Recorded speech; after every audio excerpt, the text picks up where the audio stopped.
All right, ETM Hotep, ETM Hotep, welcome. Peace to everyone. Peace to all 17,000 of you all that have tuned in on a minute's notice. Man, we really appreciate people showing support. Got 18,000 now, 18,000 people watching. But this is your brother Wujau Medew or simply Wujau. And I'm here with a few members of the Seshu Ma'ani Medu Netcher. You all can introduce yourselves and say what's up to the listeners, family. ETM Hotep. Welcome in peace, everybody. It's your brother June. Thanks for tuning in. We appreciate the support.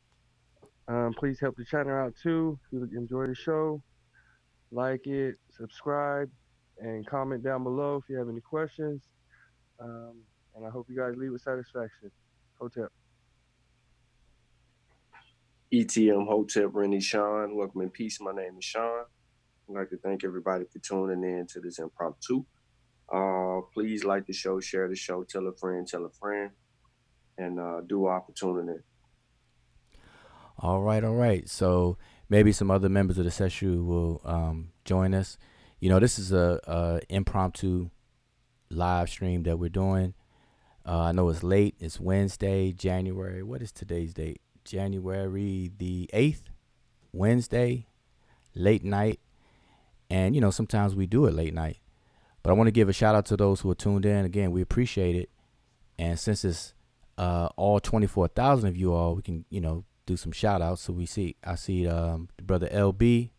He says, fan Black African Power. Sonet Juju, Jolanda. And I know I said your name right. Juju Vasa. Shout out Chuck Morgan. Niger Valley Civilization. Bertrand Telemac or Mackie, excuse me. Donnie C, peace. Hotep. See who else we have in the house. From West Africa. There you go, Sean.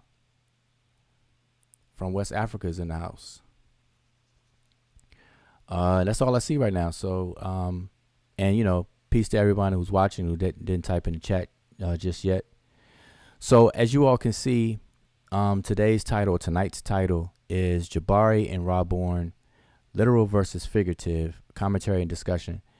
So the purpose, we have Malisa checking in from Jackson, Florida. I'm assuming that's Jacksonville, Florida, if I know my geography correct. So what we wanted to do was just to, just have a brief discussion. Don't want to be too long, but, you know, everyone knows how we can get, or how I can get, but I'm going to spread that, how we can get, if people ask questions and chime in, which we're going to do. We're going to give the link out after a while, we'll get the link out. So if you want to come in here and be able to speak, then by all means do that and don't be scared. All right. Because every time we share the link, nobody comes in here. It'd be the same people coming here. And then that's it. And then I see people say, well, you didn't answer my question or whatever. So don't be scared. Just come on in here. We're going to pass the link around in a minute. But anyway, we want to just have a discussion about, get some commentary and have a discussion about the discussion that Brother Jabari and Brother Raborn had on the House of Consciousness platform, Sonetta Studios. All right. And the topic of their discussion was, I believe the exact topic was, and let me get it correct, it was called Jabari and Raborn, Realism or Symbolism? What part you don't understand? So that's the title of the video. And so what I want to do is I want to play a little bit of that video and then, have a discussion about it. Because although it's just Raborn and Jabari having this discussion, this is an actual discussion that happens all the time, all over social media, especially when it comes up to with Kemet. People have a stance and an assumption and a belief about what the Egyptians believe and everything. And so so it's not an isolation. It's not an isolated conversation. So I just want to play a bit of it. So I hope you all don't mind. We're going to check out a bit of it. I'm not going to play the whole thing. The video is 45 minutes long. I'm not going to play the whole thing. I'm going to skip around or play some key points, and then we'll just have a discussion about it. All right. So, let me ask you all: can you all hear me in the chat? If someone, I don't want to do the press one thing, but if anybody can do me a service and let me know that you can hear me loud and clear, and you can see the video really good, and then we'll just jump on in. So while we're waiting for somebody to let us know, Sean or June, do you have anything you want to start off with and speak on? Nah, I turned up the volume on my phone. I could hear you loud and clear, so I'm pretty sure we'll get a bunch of ones in a minute. Okay. But I just want to, thank everybody for tuning in and continue to share the link. And make sure you subscribe to the show. To the channel. All right, clear. All right, everybody said to you and clear. All right, so let's go ahead and dive in. All right. So again, I'm just trying to give some context to this conversation because again, I'm not going to play the whole conversation. So this is a sit down. This wasn't a debate. It was just a discussion that the brother Raborn and Jabari had, related to realism or symbolism. And they may have talked about other things, but that's what this is titled. All right. So let me see if I could rewind and get to this point here. About right here. So I may skip around, I'm gonna skip around and find what I need to find. All right, so you all check it out. This is literalism.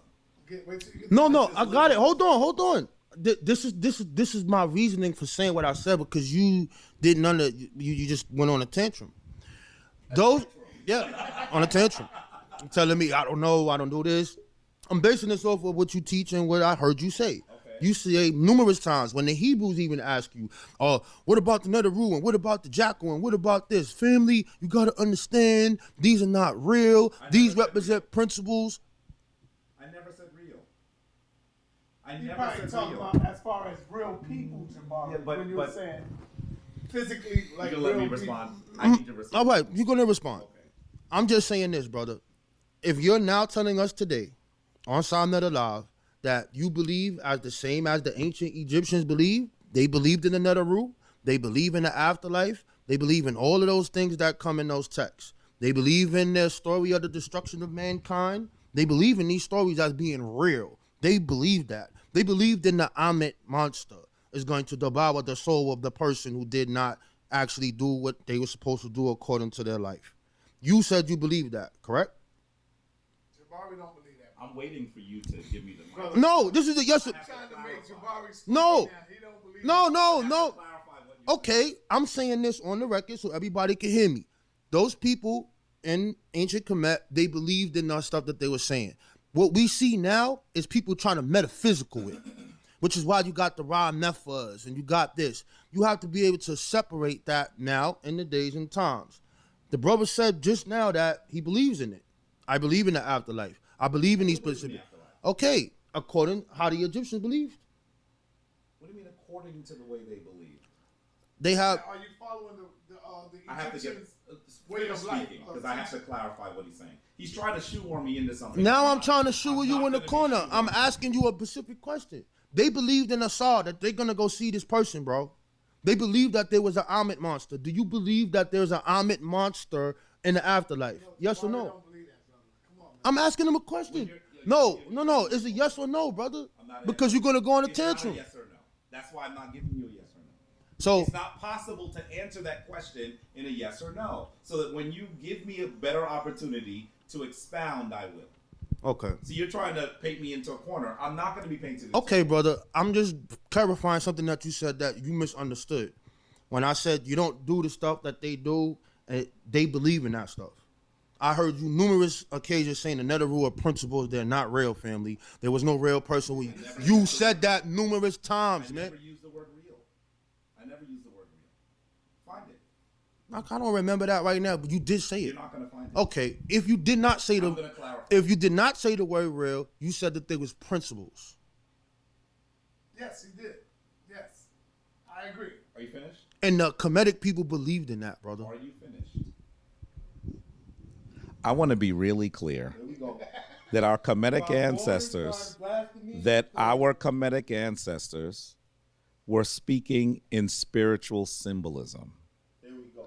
Amit, They was metaphysical. can you come here for a second, Sonetta? Come here for a second.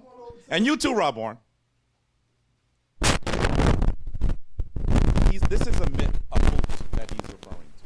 Right? A moot is an animal that devours your soul if you are not righteous, right? And you cease to exist.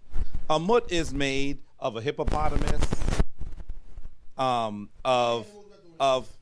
lots of it. No, the animals individually exist, but it's merging. This animal doesn't exist. This animal is symbolism. That's the reason why. Is this the afterlife? Let me finish. I'll answer it. I'll answer the question. Let me finish this. This is the reason why when he says real, I'm not going to answer it as in real. Africans were using spiritual symbolism. And so they were using symbolism. I'm using symbolism. I don't know why he would think that they're not using symbolism.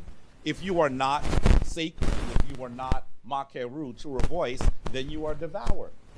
You cease to exist. Does that mean that anyone who was evil, we don't have a record of in ancient Kemet? We have records of people that have done horrible things. Does that mean they don't exist anymore? We're speaking in symbolism. And you have to understand that when he said that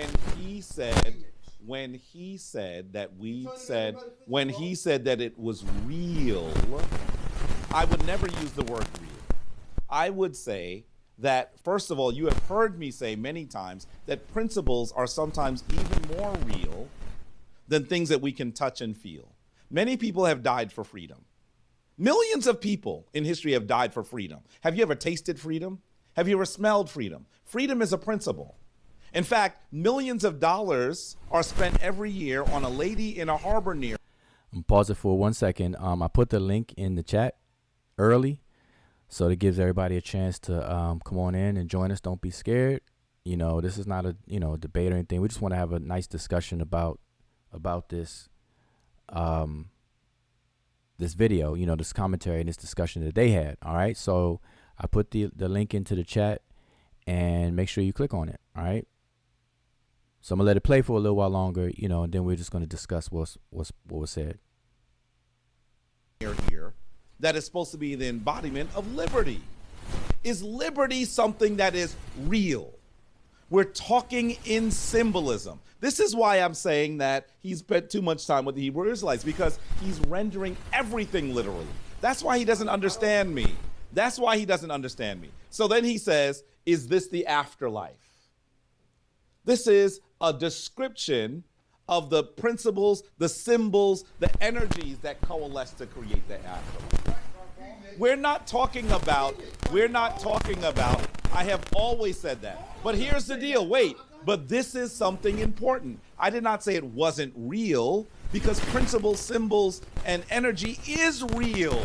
Is it tangible in terms of something you can touch? No. By the way, he mentioned the jackal. Do you know that there is no black jackal in nature? That they're either gray or brown? So then why is it that Anpu, the jackal in ancient Kemet, is always depicted black? Because once again, it is symbolism. That's all we're talking about. You look over here, you see an image of Heru. Heru is a guy with a bird head. Do you think the ancient Kemetic people actually were looking to see a guy with a bird head? By the way, Heru is a symbol of energy on the physical plane. So that means that we should see a dude with a bird head walking around. He's going to say, well, Jabari doesn't believe that. Every day of his life, for over 20 years now, Jabari has worn this, because Heru guides my actions. I'm right-handed. So I wear this on my right hand to remind myself to do things according to the sacred principles of ancient Kemet. That's why I wear it on my right hand. Am I expected to see a dude with a bird head walking around? No. Is it real to me? Yes, it's more real than many things. So the problem is, what is real? If you think the only things that are real are things that you can see, then you should even question the oxygen that's filling your lungs right now. It can't be real because I can't see it. By the way, you should also understand that in 2020, there are things that we're able to see that we weren't able to see just a few hundred years ago. Does that mean a cell is not real? Does that mean that an amoeba is not real? You're missing my whole point, my brother. No, you've missed our point. Okay, so I think that's a good point to stop, and maybe play a little bit more. But again, so I posted the link in the chat. So if you're interested in joining us on the panel, by all means, click on the link and come on in and join this discussion. Because I'm already seeing, some of the discussions happening in the chat. All right, so don't be afraid. Come on in here. All right, so anyway, we want to just have a discussion on that. So let me just open it up to June, you, and Sean. Now let me kind of frame it up a little bit. So we're going to frame up this discussion. Oh, and by the way, if you come in, just come in and you can mute your phone or computer if you have any background noise going on. And we're easy over here, so we take turns. We don't over talk each other or anything like that. All right. Okay, so let me just kind of frame up the discussion. So based on what we just heard, we heard what Raborn was saying, and now we've heard what Jabari says as a pushback to what Raborn, or at least for clarification. So my question to the panel so far is, do you understand Raborn's point or claim, and do you understand Jabari's points that he's making? And if you do understand both of their points, which do you think, does it make sense? Does what Jabari is saying, does that make sense? And we'll start with that.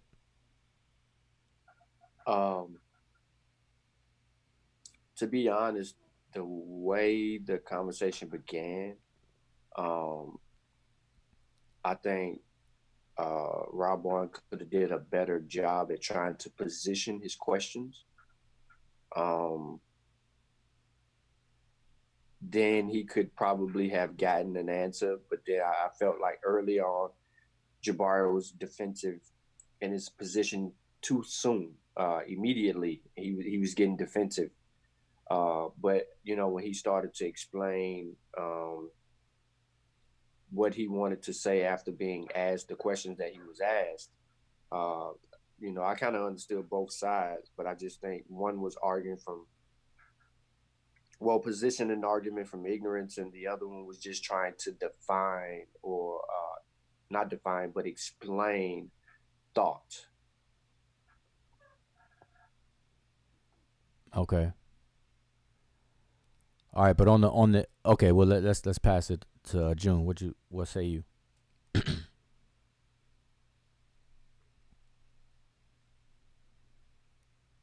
June, you there? Yeah. Yep. I can. What's the question? I can kind of see where they both coming from. But you wanted to ask me, what was the second part of it? Yeah. Well, is what Jabari explained back to Raborn, did it make sense? Or who do you agree with? Could do it like that.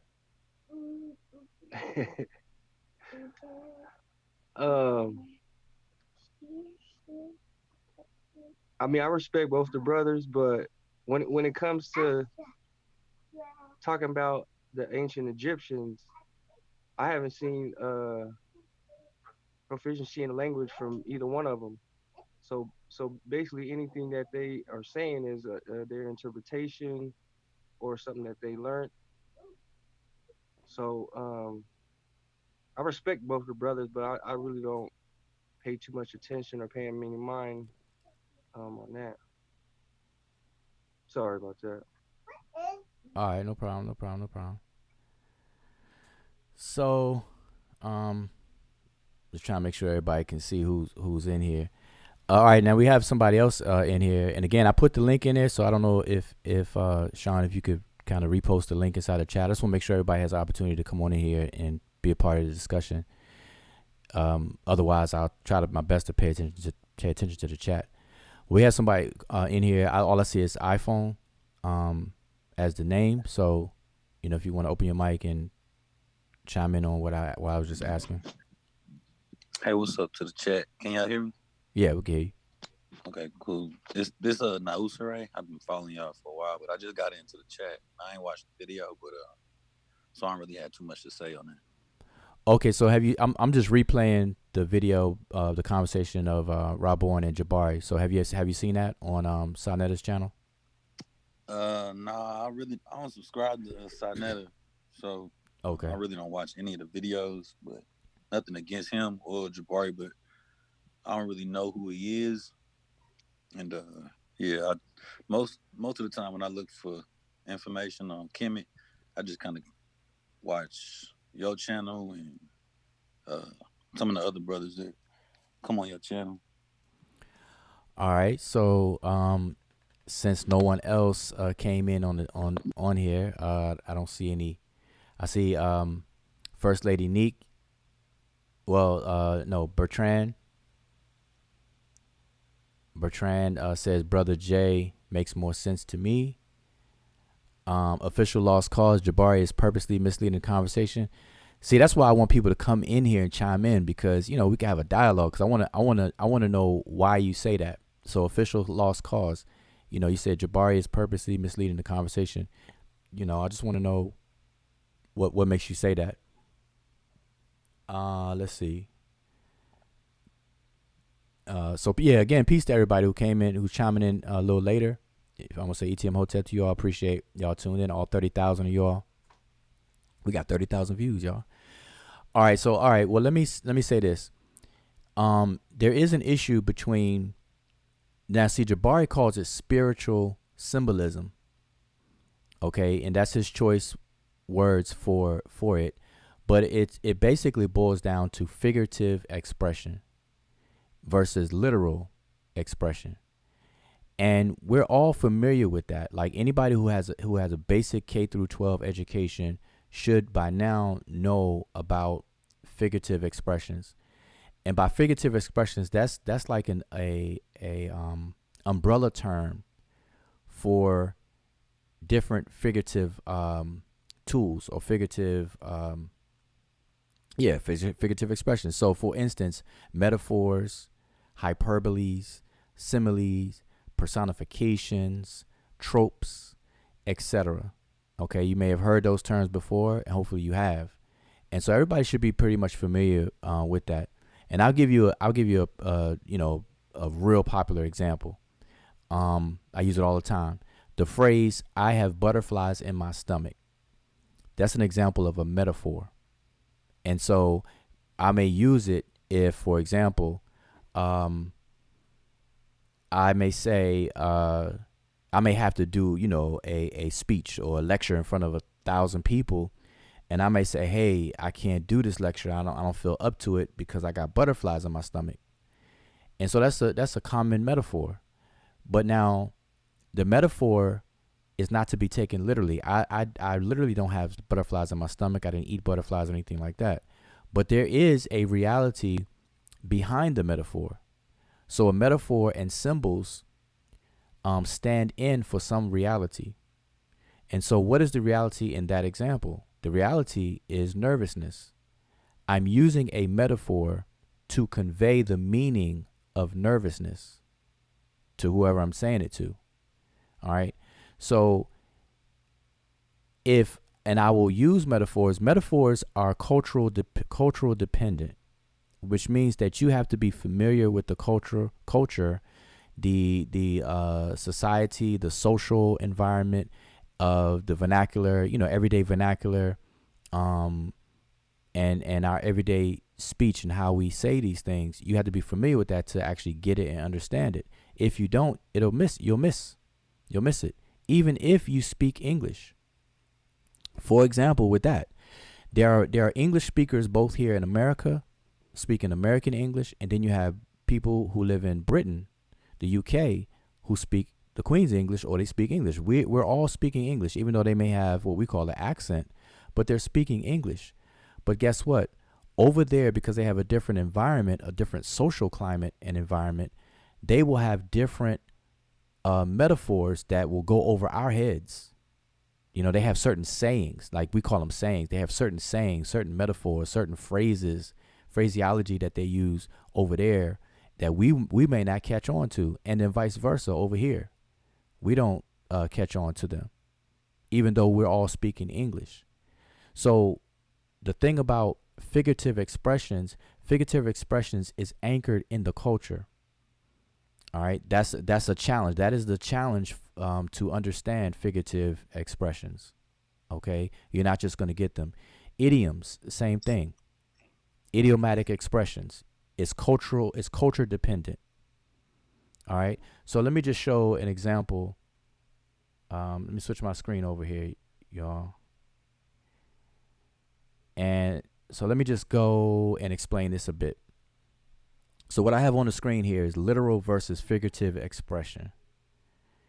And so I'm just going to show examples to drive the point home. Literal language means exactly what it says, while figurative language uses similes, metaphors, hyperboles, and personification to describe something, often through comparison with something different. Here's some examples. So we have an example of a literal description of the grass looks green. And a figurative way of saying something like that would be the grass looks like spiky green hair. That's a simile, okay? Because you use the word like. Another one, sand feels rough, or the sand feels rough. Figurative way of expressing it is the sand is solid water. That's a metaphor because I didn't use the word like. I didn't say the sand is like solid water. I'm telling you that the sand is solid water. So you can see where metaphors, if you don't know it's a metaphor, you can see how you think that I really believe that sand is solid water. You can see how that could be problematic for a person who's not familiar with these expressions. Okay, another one. The flower smells sweet. Figurative way of saying something similar. The flower has the sweetest smelling petals in the world. Now that's a hyperbole, which is a fancy way of saying an exaggeration. Okay, so I say the flower has the sweetest smelling petals in the world, as if I smelled all the petals of flowers in the world. Not a chance. Excuse me. Okay, last example. Grasshoppers make a high-pitched noise. Figurative expression. Grasshoppers are fiddlers who play their legs. Excuse me. Guess it's late at night, boy. Grasshoppers are fiddlers who play their legs. That's an example of personification. All right. So these are just some examples of literal versus figurative expression. And like I said, we should be familiar with this because, they teach this in K through 12. Maybe not to a great extent, but we should be familiar with this at this point. All right. Now, here's the thing. Excuse me. We have to remember, and this is something that we take for granted. Okay. Writing is only roughly 5,000 years old. The age of humanity goes beyond 200,000 years old. Okay, so humans, we have been communicating with one another for way, way, way, way longer orally than we have been writing and storing information. So here's the thing that we take for granted. Because we're born today in a world that is literate, we write, we store information on books, and now with the technology, we have computers, we have hard drives, we have phones, cell phones, and the whole nine, right? So it's easy for us to store information.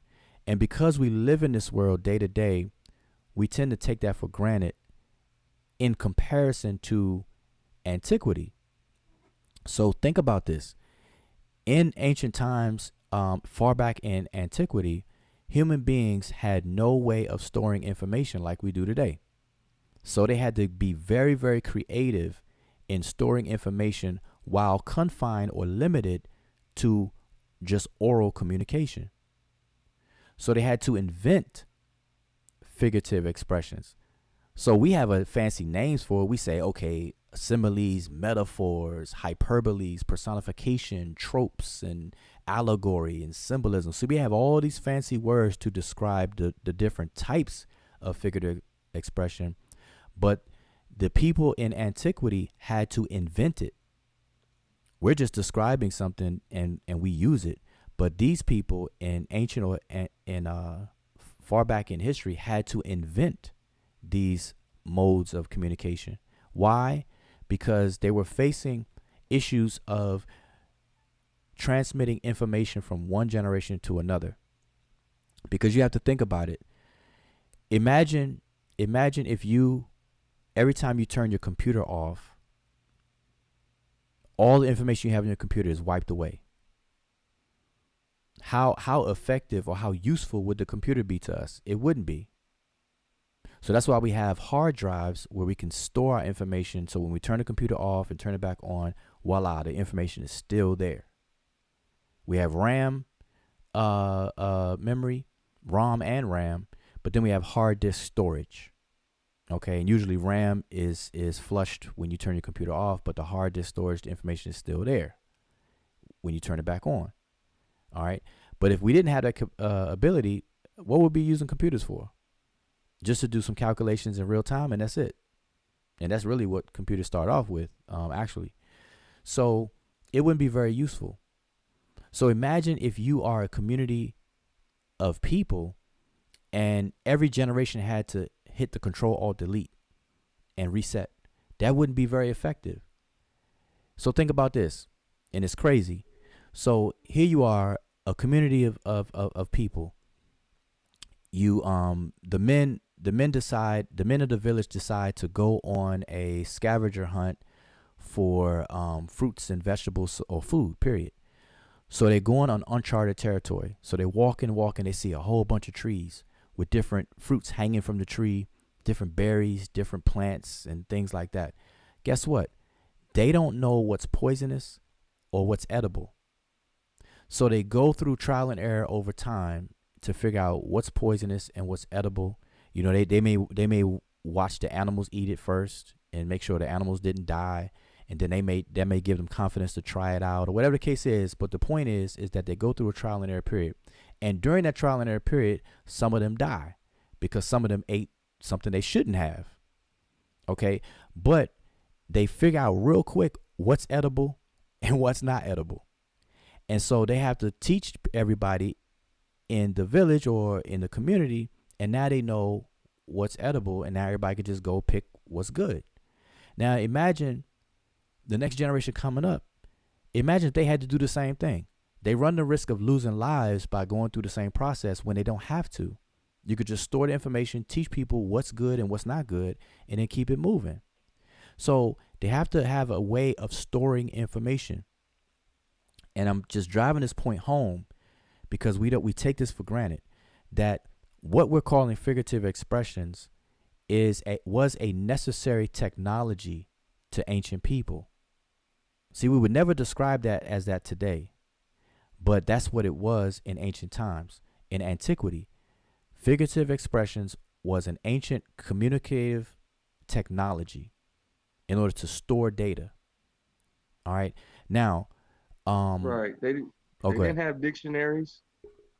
They didn't have dictionaries like we do. We can have everybody has words. You know, we have words in our language that we don't know.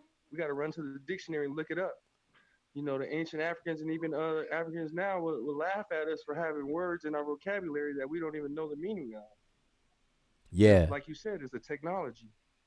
Exactly. That's a good point too, because there's Africans that will laugh at that. Like, what do you mean you don't know what it is? That's right. So that's the point I want to drive home to people, and hopefully it makes sense to everyone listening, that these are things we definitely take for granted today. And so it leads up to the purpose of having figurative expressions in the first place. So I wanted to establish that first. Okay. So now when you get to even myth, now I didn't mention myth, but we also have tropes.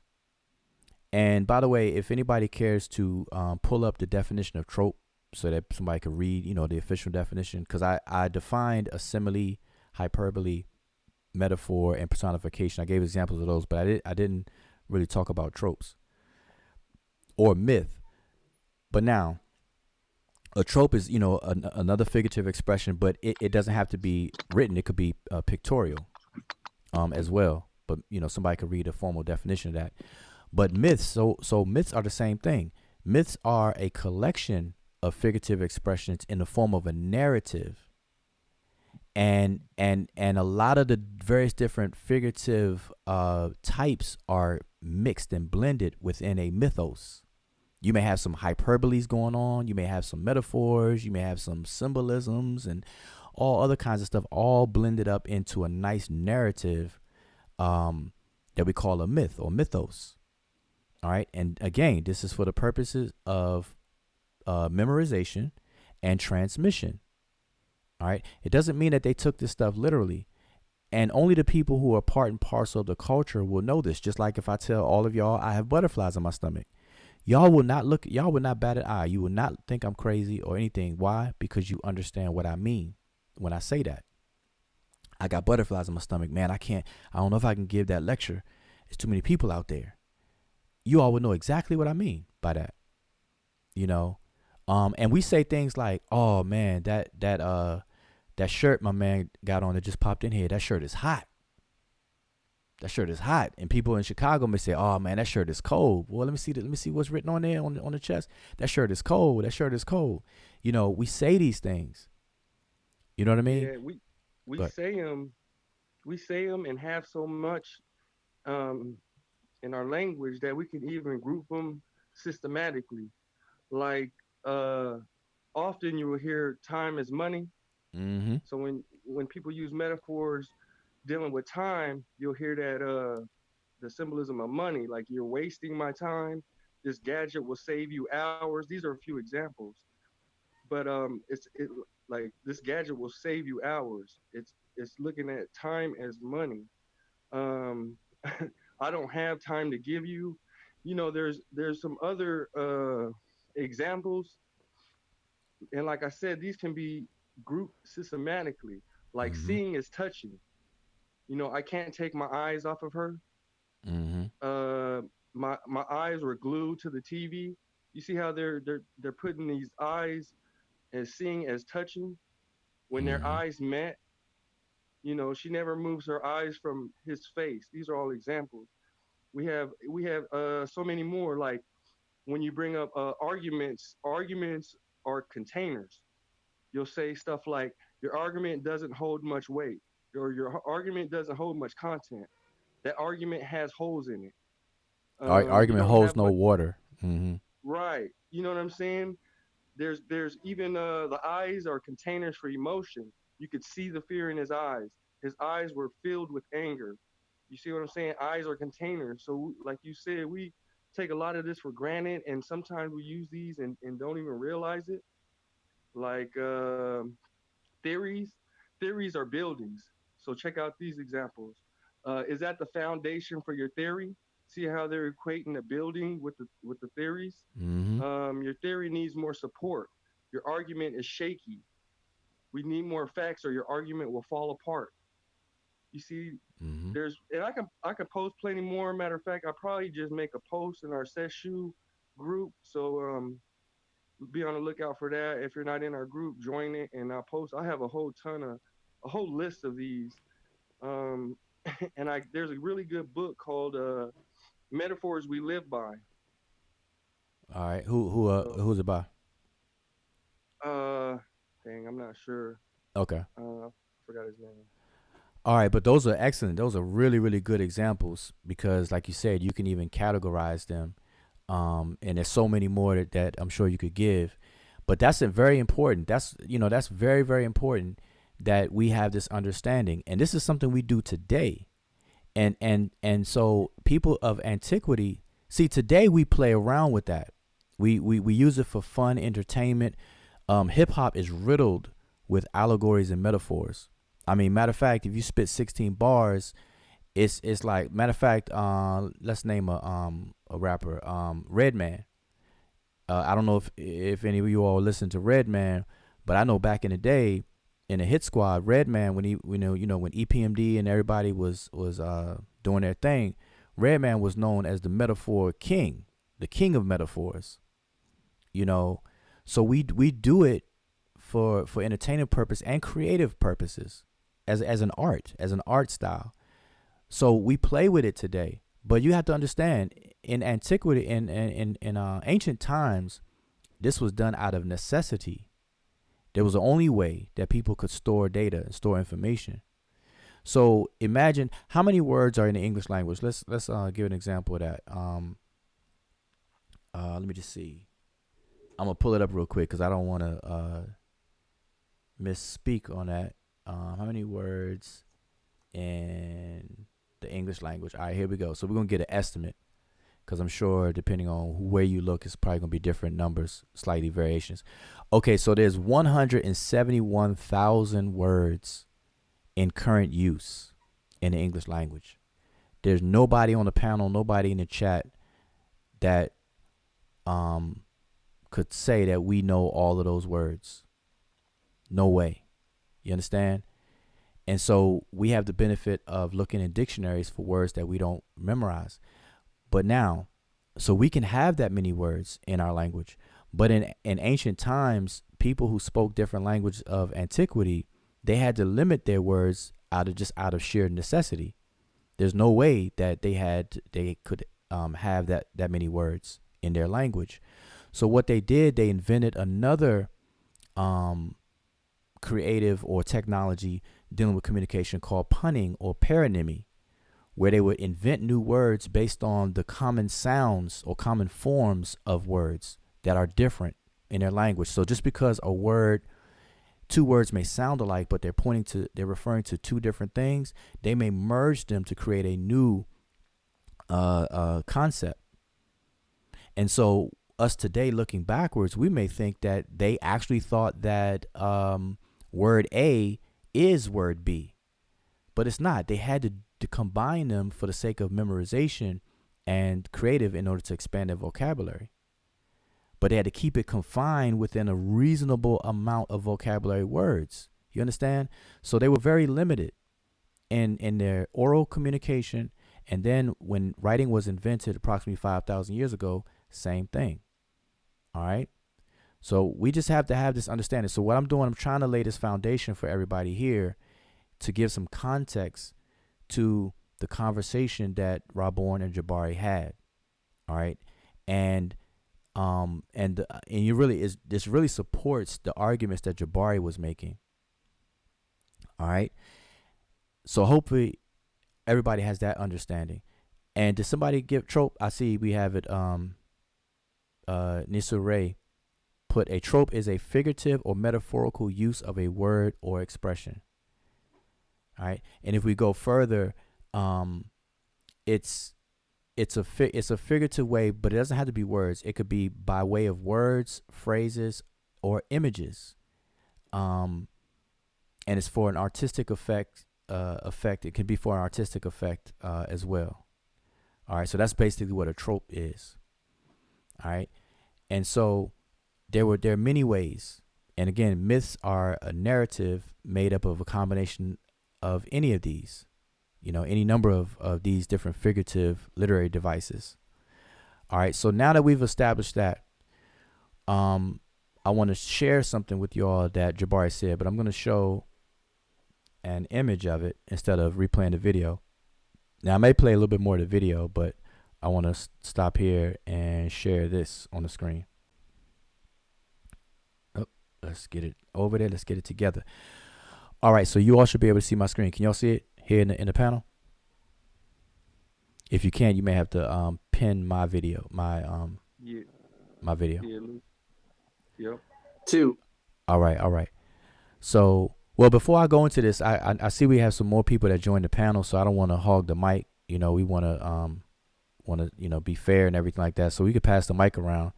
So I open the floor up to any of you all who joined in. If you all have some words you want to chime in on the conversation and give your give your 2 cents, 10 cents so far. Peace to the Okay, good. I mean, Yeah, peace to the chat. Peace to the chat. Peaceful, Jowl. All right, peace. What's Peace going to the on? family. All right. Yeah, you know this Raborn, right? Oh yeah. And I didn't know, but all right, cool. Yeah, so you know that says I'm the subject of discussion. You know what I'm saying? I figured I would just come on. I Hey, didn't catch I'm you. glad. I'm glad you came on. Y'all was a little bit. Y'all was live too long today. I ain't even catch everything you put up there. Okay. Catch it. That was too long, bro. You did a whole work shift, man.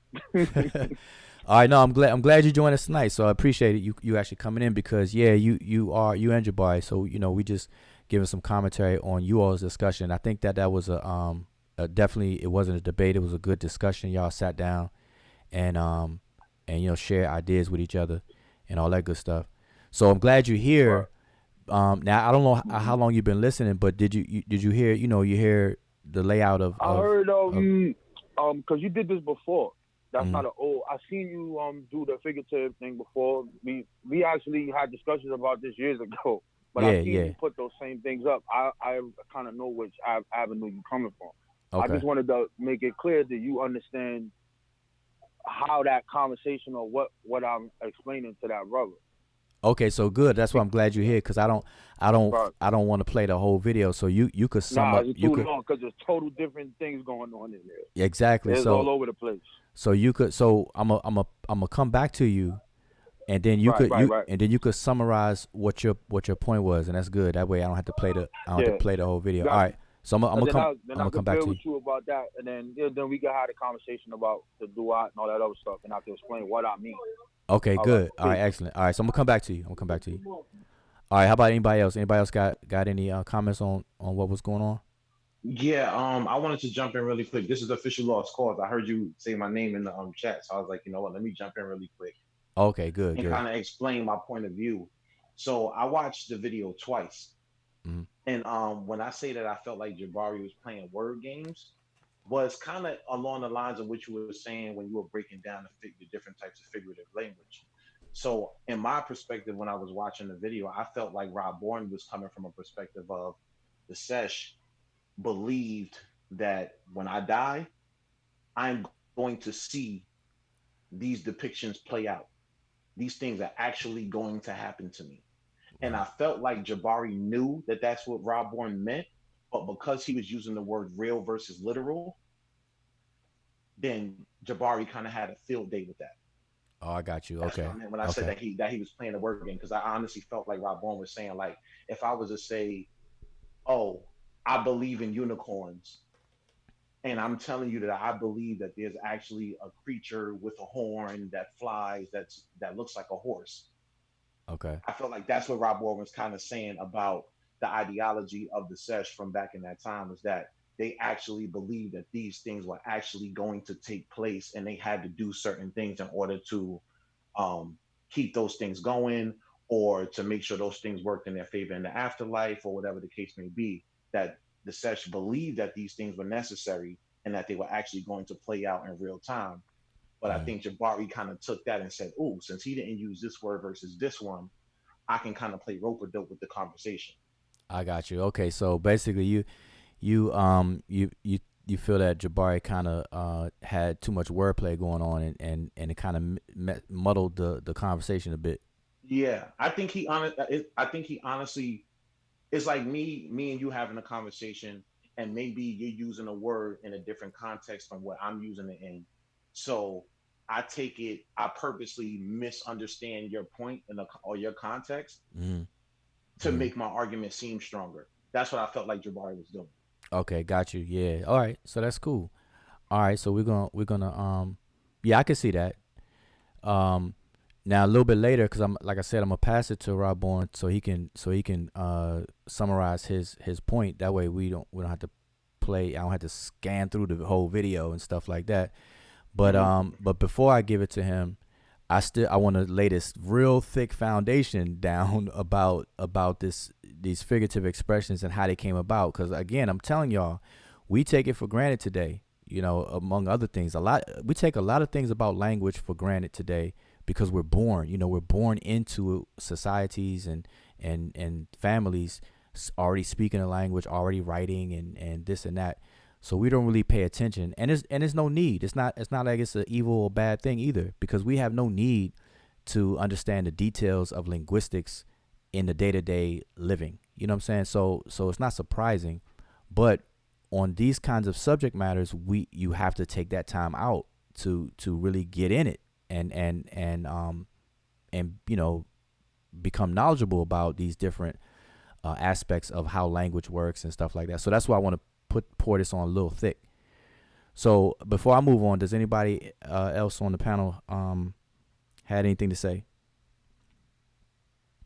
And I don't even know who else here yet. Yeah, Hotep. This is Imiket. All right, Hotep. Yes. If it's about the little snippet between Jabari and Raborn, and I think Jabari did a good job trying to explain, I think, what he was using the word between what is real, what is literal. You know, so from what I got from the clip with his explanation, it was about how it was real in the sense that it's laid on principles that we can identify, but it's not literal. And he came up with a few examples to kind of explain that point where if you got out of it, then you understood that what he meant by what is real and what is literal. And probably if the whole conversation was centered up around that, he might have used more examples. But I think he did a good job just explaining that part. Okay. All right. So, all right, I wanna keep it here for a second and just emphasize a couple of things again. So we have understanding of figurative expressions versus literal, and now we should have a better understanding of the necessity of it in ancient times. They had to do it. There was no way that people were going to transmit information, the body of wisdom that a community had. They had to figure a way to transmit it to the upcoming generations. So they had to figure this stuff out, and it was genius the way they did it. You know, when you really study, because I'm being brief as I can, because I don't want to make this video long, but there's a lot to, there's a lot more to it, but that's the gist of it. So what I want to do now is I want to share and I want to show something, because this is going to explain something further. And again, I'm going to be as brief as I can, but y'all bear with me. Let me just see if I can find my diagram. I know you all looking at a picture right now, but that's not what I want to show you yet. So I'm going to come here. Bam. All right, so I want to show you all this here. And can y'all see this?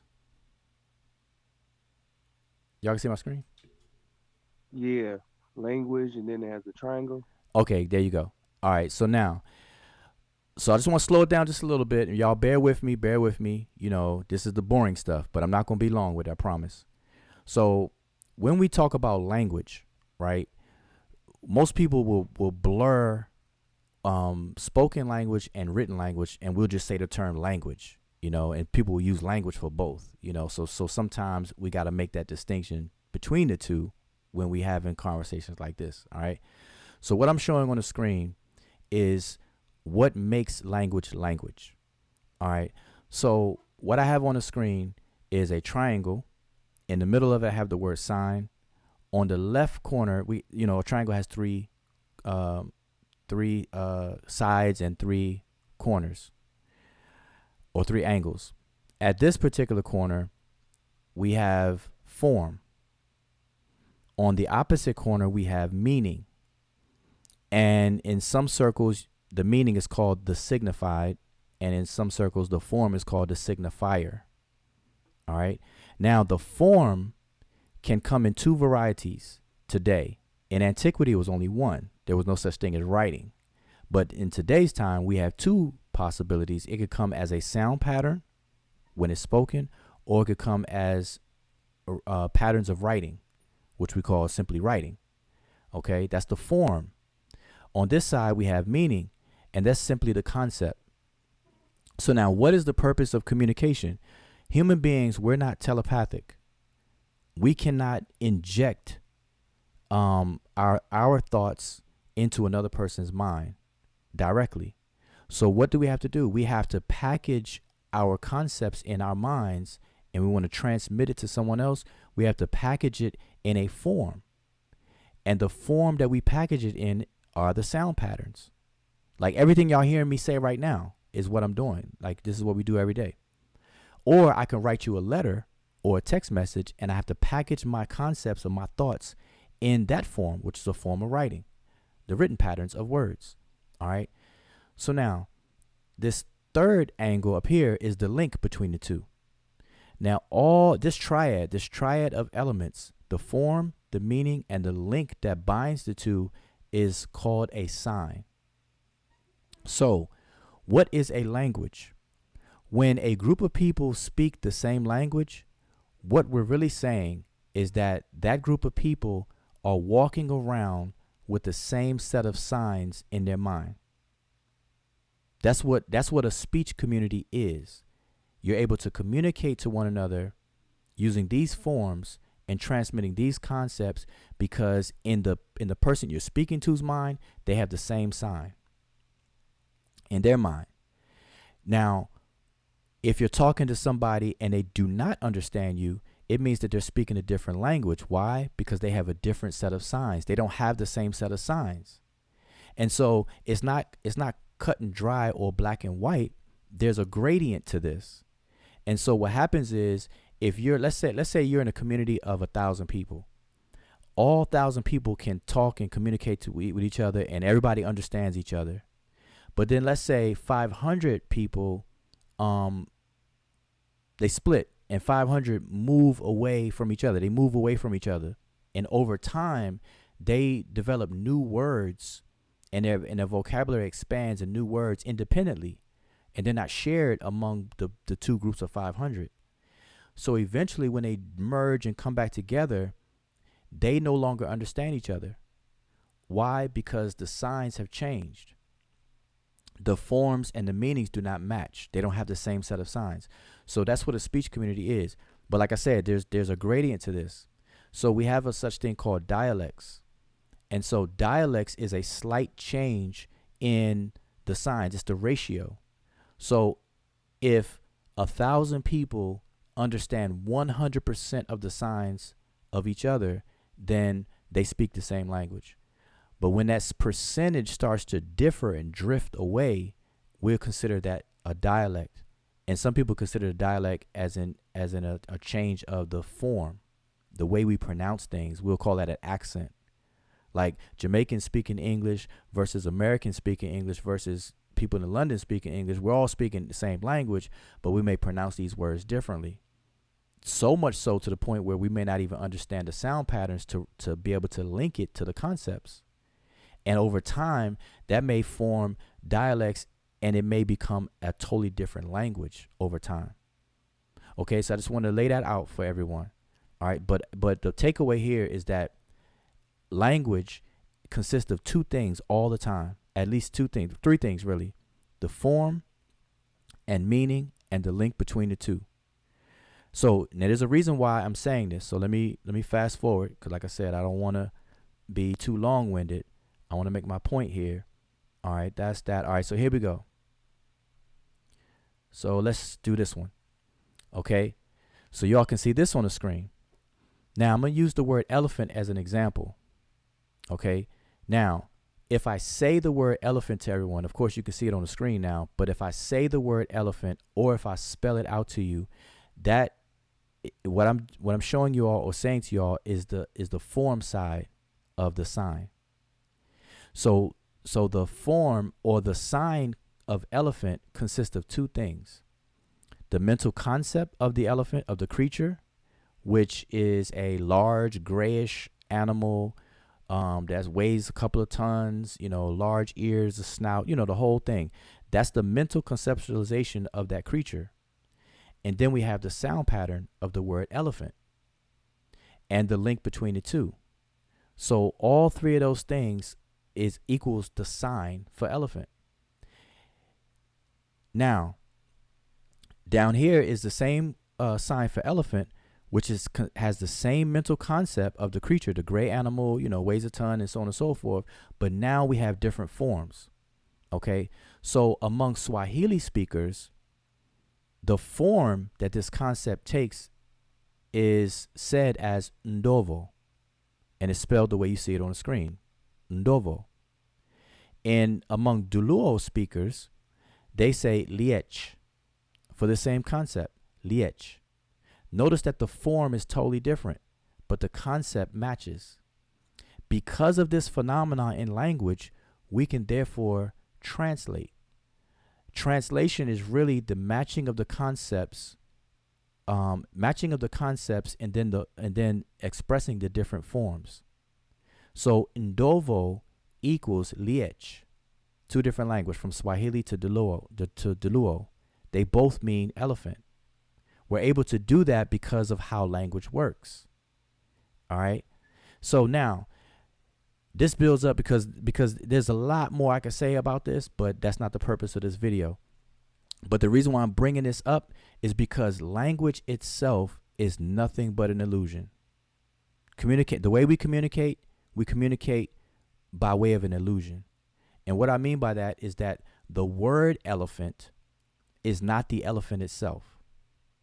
It's just a stand-in for the creature itself. So we speak.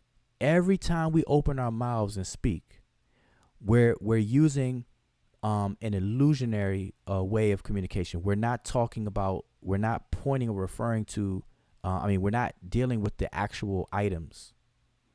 We're using stand-ins for those items. All right. And I'm saying this for a reason, because this is something we do all day, every day. And it's because of the nature of how language works.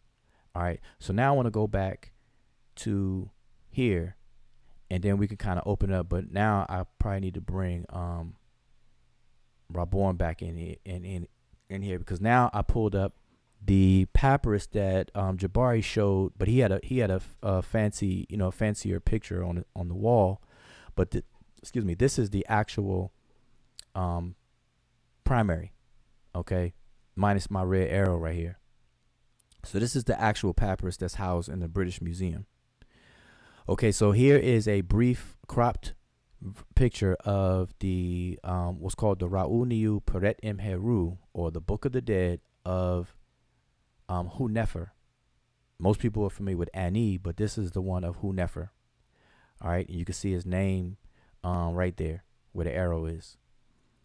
Okay, so the question. So now, Raborn, I guess now you can kind of make your point, and then we could kind of continue the conversation, because you brought up Amit, the monster and stuff. So we see it on here. So maybe you can kind of go ahead and elaborate. Go on. Give me 1 second. I'm gonna come on in 1 second. Give me 1 second, brother. All right. Well, let me. All right, I'm gonna keep laying that figurative stuff on thick a little bit. Just come in when you can. All right. If that's the case, let me go back to explain something. Here we go. Where was I? Aha. Let's go here. Or here. Here or here. All right. This is all right. Okay. So now, and like I said, this is the kind of boring stuff, but man, please, I hope you all are paying attention, because you're going to learn something tonight.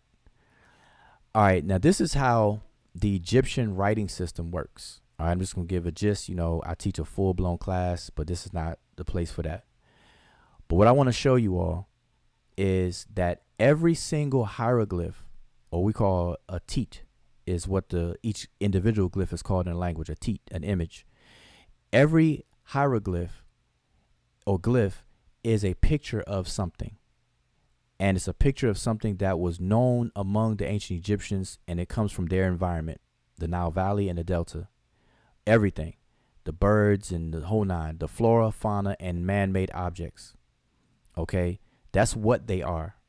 Now, how they were used is different than what they are. Okay, so we know that they're pictures of things, but they're not used to convey the meaning of what they represent visually. So there's three ways that every glyph can potentially be used. And I'm going to try to keep this very simple. They can be used as what's called logographs, which means that they could be used to represent words. They could be used as phonographs, which means that a glyph can be used for its sound to represent a sound, or it can be used as a semanteme or classifier, or what people commonly call a determinative, which helps you to determine the meaning. Okay? Those are the three potential ways that every glyph can possibly function. So what I'm showing on the screen here is that this one glyph right here, when used as a logograph, it represents the word per, which means house. Okay, that's if it's used as a logograph. Per, it means house. But this same glyph can be used within words for its sound value and not its logographic value or pictorial value. Okay, for what it is. This is a outline of an enclosure, with an opening to a house or an abode. All right. So I have some examples. So because it's a logograph representing the word per in the language, you have the two consonants, a P and an R, per, PR, if you remove the vowel. And so what the Egyptians and scribes did geniusly, they took away the concept side. Remember what I said, what I showed you all. There's a form side and then there's a meaning side or concept side. So the form is this visual representation of what we're seeing, and the concept side is a house. What they did was they removed the concept side and they kept the sound value for this image, which is per, PR. Now they can use it for any word that has those two consonants. So here's some examples. Peret. This word peret, you see the symbol here? It's only there for its sound value of a P and an R. And this word is the word peret. And it means procession. This word right here is peret as well. It means rising. This word is also peret, but this word means progeny. This word peret is the season, is one of the three seasons in Egypt, peret, which is the growing season or the season of emergence. This is the word peret as well. It means a fruit. It's a word for fruit. This word is peret as well, which is a word for lady of the house or house maiden. All of these words are transliterated exactly the same. All of these words are today pronounced the same, but they're different words. And they utilize this same glyph in there. Because how they were able to do it, this, by the way, this is called the rebus principle. But like I said, I don't want to go too far into all that good stuff. Yeah. But they removed the concept side of what this word literally means, which is a house. They scratched that and they use it for its sound value. Now, why I'm bringing this up is because people often ask me, how do you know that they didn't take those images in the vignettes literally? And I tell people, without explaining it as I'm doing now, is that it's embedded in the language. It's embedded right here in front of us. This is what I'm showing you. You're like for example, this word peret, let's say progeny. This word peret for progeny has nothing to do with a house, but yet this is an image of a outline of a house. This has nothing to do with that. It has nothing to do with the mouth. Although we see a mouth which stands for the R, the consonant R. Here's a bread loaf, represents the T, the consonant T. The word progeny has nothing to do with bread, has nothing to do with a house, but yet is used to convey something else. All right, so I wanted to establish that, and so now, Raborn, if you got some time. All right, so let me go back to the other picture, and then I'm here now. Okay, I'm gonna go back to the other picture, and you could break down. I just want to show the picture while you're summarizing your point that you had with Jabari. All right, so the floor is yours. All right, peace to the fan, peace. Let me come on the show. My conversation, I'm just going to stick to that point of the conversation because that conversation was just all over the place. So, me talking to the brother, I'm basically saying that he does not follow the Kemetic tradition according to that historical record because I heard him talk numerous times. So when I'm asking him, did the people believe? I'm gonna specifically stick with the afterlife, and I asked him, did they believe in the afterlife? He says yes.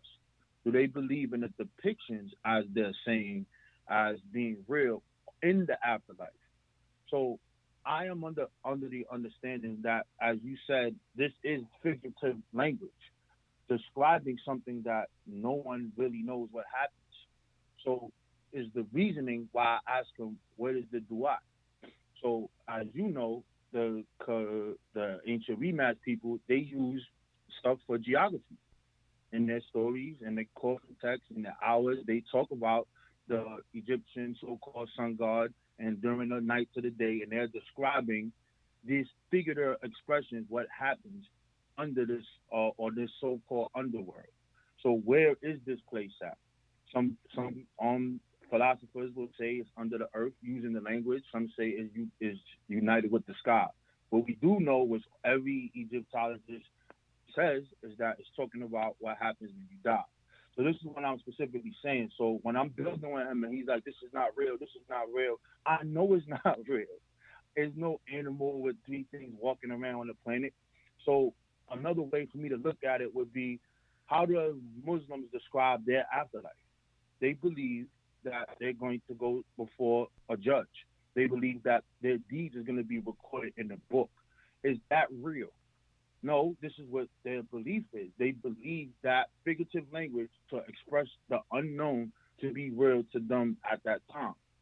So if I'm asking you, do you follow this according to this? And you're saying you believe in them, and I'm like, well, according to their records and their writings, this is what they say.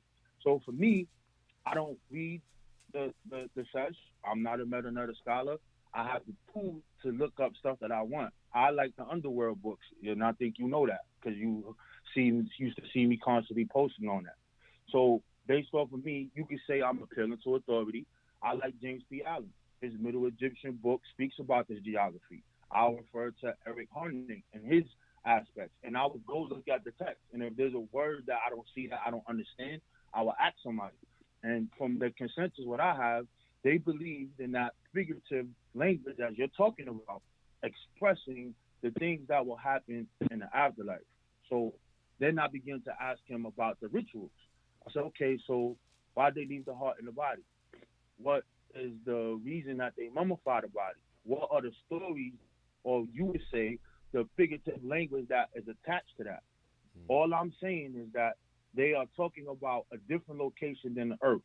All humans can do is use the things of the earth to describe what they feel would be in the afterlife. The Cometians thought that Egypt was the heaven on earth. And that's really it. That was really it. So it was on him to explain these things in the aspect of the way that I'm saying it. He took that word real and was playing around with that as if I'm really saying that they believed in these beings walking around on the planet. And I'm like, brother, I believe they use those things to describe something that is unknown, bro. And that's really it. I really think from my understanding, and you can say I'm appealing to authority because I'm just going to go to the Egypt or what I read on the subject. Yeah. And when I read on it, this is what they're all saying. Yes, they believed in the afterlife. Yes, they believed in the journey. So now when you talk about the sun, like he did, does the sun really exist? Like how can you say that this is a different place? This is what they utilize to describe their world. The same as Christians describe pearly gates at the end of the thing, and you're going to have grapes. Well, what else can you use except figurative language of the things that is in the human experience to describe that which is the unknown? I agree with you on the figurative language. My whole contention is that they believe in those aspects and these things going through these different hours, etc. That was really it. It was really simple and basic to the point. I don't know why it turned out that way. I don't know.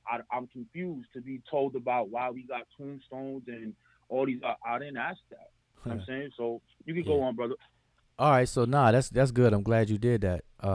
Because that summarized what you were saying. And now hearing you say it the way you just said it, I know if y'all could rewind the conversation, you probably y'all probably have a better conversation. Yeah, it would be completely different because completely it got different. heated.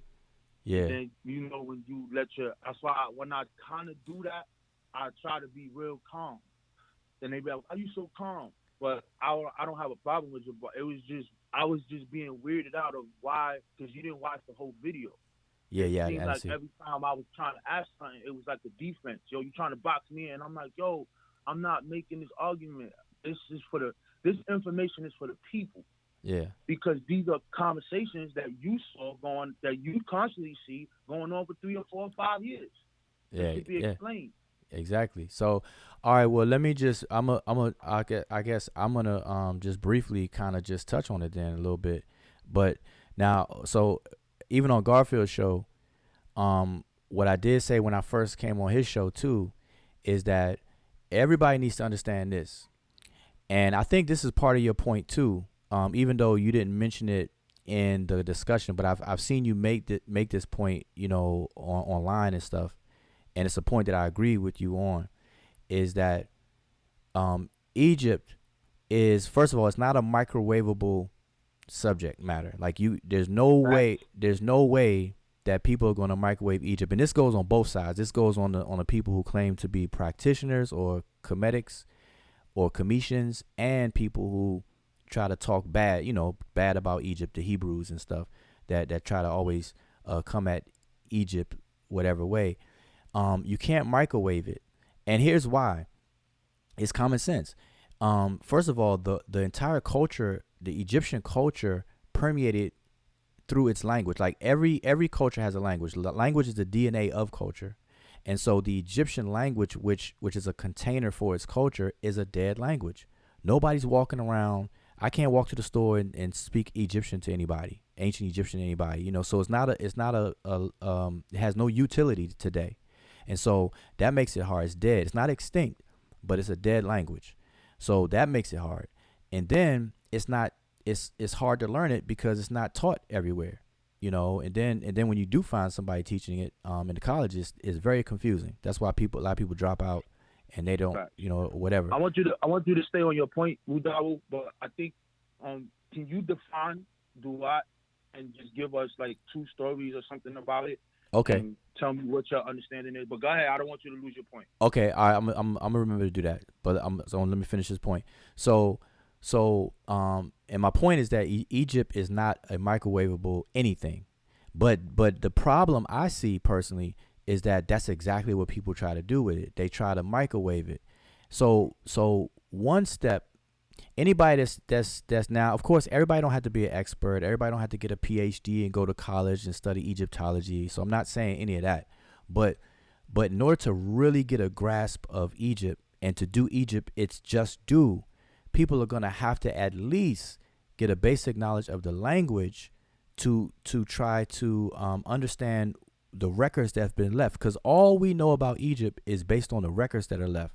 Of course, you have material culture with archaeology, but that's very limited because you have the item in your hand, but you don't know much about it because Egypt was a literate society. They have writing. So now we can pierce into their psychology through their writing. That's one thing. Now, me personally, I can explain just about everything about the language. I could break things down to its syntactic environment, its syntagmatic usages, morphology, all that stuff. But even with everything that I am aware of about the language, that doesn't mean that I know the realities behind the figurative expressions. So I can read the figurative expressions. It's the same way as I can read English. I can say, Raborn says that he has butterflies in his stomach. See, I know English to read that, but I may not know what the reality is behind that metaphor. I may not know you're talking about nervousness. You see? So just because a person even knows the language does not necessarily equate to them knowing the reality behind the figurative expressions. And so that's a double wall. So you got people today who don't even know the language at all, but yet they're trying to jump over that and try to talk about the figurative stuff. Like, that's crazy. And so that's been convoluting our community. Everybody's talking about all this esoteric metaphysical stuff, but they don't even know, because that's very hard. That's very hard. It takes a long time to even do that. And what you got to do is you got to pierce the culture. It takes a long time because you got to play detective. You got to wear your scientific hat. You got to wear your detective hat. You got to really connect the dots. And it takes a long time because it's a lot to do. So I say that to say that that's what's going on with a lot of people. Okay. But that's the reason why that Egypt cannot be microwaved, but that's what people are doing. Okay, so now let me just put this picture up because we are talking about this picture. All right, so that's a picture of, like I said, the judgment scene. Okay, so now, in order to know or to recover the realities behind the figurative wall, you gotta really put that due diligence in. So the duat is it's not a literal place. Okay, first of all, it's not a literal place. And people often translate that word as the underworld. Okay, the world that is under. Now, it's not a literal place that is under anything, like literally, like a physical spatial place that's under the earth or whatever. Now, of course, there are some people who believe that, but that's not what the word is referring to. It's not literal, it's figurative. So the reality behind the duat is that the duat is talking about, when you say under, it's the same word as sub, below, beneath. And the world where all this stuff is transpiring is in your mind. So when we say the undermind or the submind, most people will simply say the subconscious. Things that happen behind your conscious awareness of it. Okay, so you enter the duat every time you go to sleep. But is the duat a place? Does your body move out the bed? No. But your mind sinks into a subconscious state. We just call it sleep. S-L-E-E-P. Sleep. But if you ask yourself, what is sleep? Sleep is the unconscious state that we go in every night. We're supposed to get 8 hours of it. We go through different phases, REM sleep and all that kind of stuff. But sleep is sleep. We're not conscious during that time. So, and this is why today we say sleep is the sister to death, because in antiquity they associated death with sleeping. It's just that death, you never wake up from it. Sleeping, you do. The wake up process called resurrection, and the death part, you're not coming back. That's why nobody ever walked out of those graves. But I say that to say is that the reality behind the duat is a subconscious aspect. So everything you see going on here is taking place in the subconscious. So the 12 hours of the duat, they divided this subconscious state into 12 different spaces. So the character in the mythos, Ra, travels these 12 different spaces. And in each of those spaces, those gates or those caverns, certain things transpire. And these are things that they were trying to explain that they understand to them, the Egyptians, to take place while you're in those states. And so at a certain hour, you meet up with Osir and you get recharged. And you come back on the left-hand side, which is the east, and then you're reborn again, but you just wake up. But you're reborn because you have revitalized your life force, which is symbolized by Ra. And you're brought back into manifestation, into being, by a beetle called Kepper. And so every night you're reborn the next day. And so they have this iconography where the sun is swallowed by a female called Nut. She swallowed the sun, and then she gives birth to it in her womb, from her womb, every day. And so this is a reoccurring theme in all of the text. But they liken a person's life to that same cycle, because you have a daily life where you go into this underworld and you come back out. We call it sleep. You go, you come back out every day of your life. But then that's a cycle, that's a wheel. But then you have wheels within wheels. So then we have a bigger wheel called life itself. And so you're born on the left-hand side, which means you're brought into being as a baby. Then you mature as an adult. Then you start to wane as an elder. And then you go down in the west. So you start off on the east on the left-hand side. Then you come down on the right-hand side or the west. And that's the end of your life. So they made death analogous to the west or to the right-hand side. Okay, and that answers the question somebody asked me earlier about why do Egyptians step off with their left foot, is because the left-hand side represents the beginning of an endeavor, and they finish by bringing their right foot up as a sign of completion. So this is explained, or this is practiced in masonry, Freemasonry, and even in the military where they start off on their left foot, left, right, left, all that kind of stuff. Those things have some, anchor in antiquity, but your whole life is based on this cycle. But that's your whole complete life. But within your life, you go through these cycles in a smaller way on a daily basis. So this text that we're looking at right here, when the heart is judged, most people will only see this as the bigger circle, the end of the bigger circle at death, but not realizing that this ritual, this actual tool, is something that is used every day before you go to sleep. And only a living person can make declarations. A dead person can't read. Dead people can't read. Dead people can't eat. Dead people can't do any of these things. But when you're living, you can take the realities behind these figurative expressions, and you can actually do these things. You can actually take an assessment, and only you can do this. You can take an assessment or analyze the content of your mind. And so just real quick, let me get my cursor over here because I want to point to some things. I'm going to move this cursor, this arrow right here. You see this heart that's on the scale. Now, well, let me back up. Everything you see here is not literal, because we got a man here with two left arms. We know human beings don't have two left hands.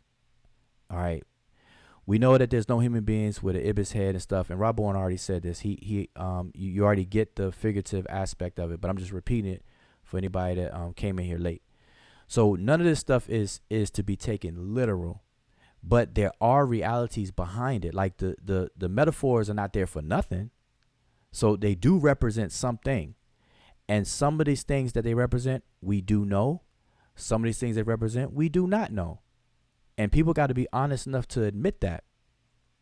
And the problem I think some people are having with these Kemetic practitioners is that they're creating practices today, acting as if they know what the realities are, but they're just acting out the metaphors and the figurativeness of it, and not the reality of what the Egyptians did. So what I'm saying is that, so back to what I was saying, this heart right here, this heart is a glyph that stands for the word ib. Some people may pronounce it yib with a Y. Ib. The word ib, it doesn't mean heart, like the organ that pumps blood. It means the core of the human being, which the Egyptians saw as the mind. The mind is not a tangible thing. It's an abstraction, but the Egyptians believe or came to the understanding that the mind is where all of the action takes place. All of our senses, see, touch, taste, hear, smell, everything we so-called experience in life takes place in our mind. So our five senses are input devices to our mind.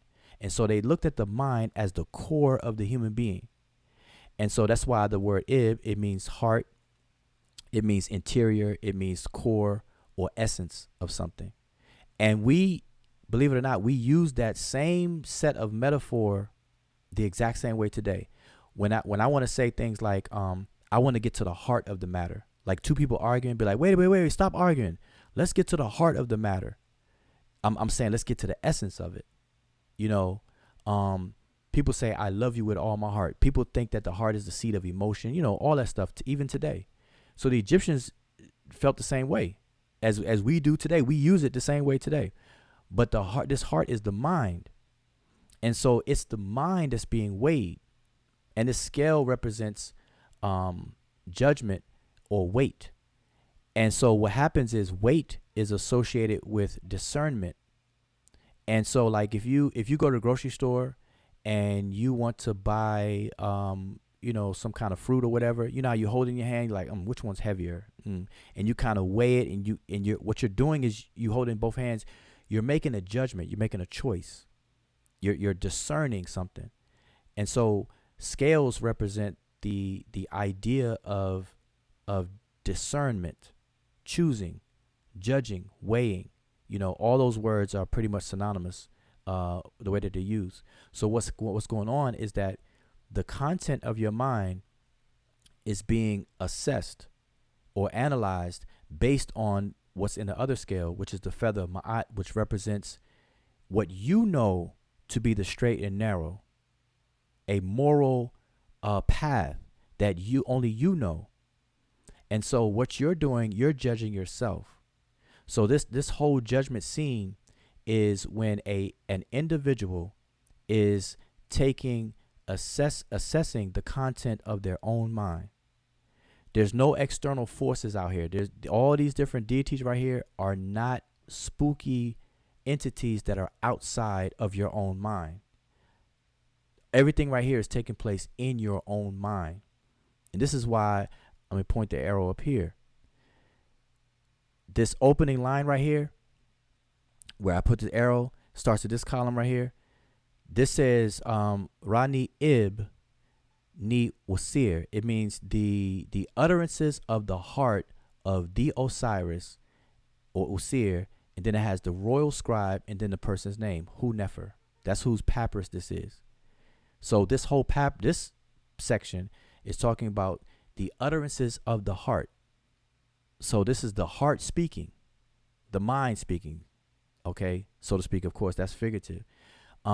And it goes on to say, and it says, and then the my heart of my mother, and it goes on and on. I'm not gonna read the whole thing, but the point here is that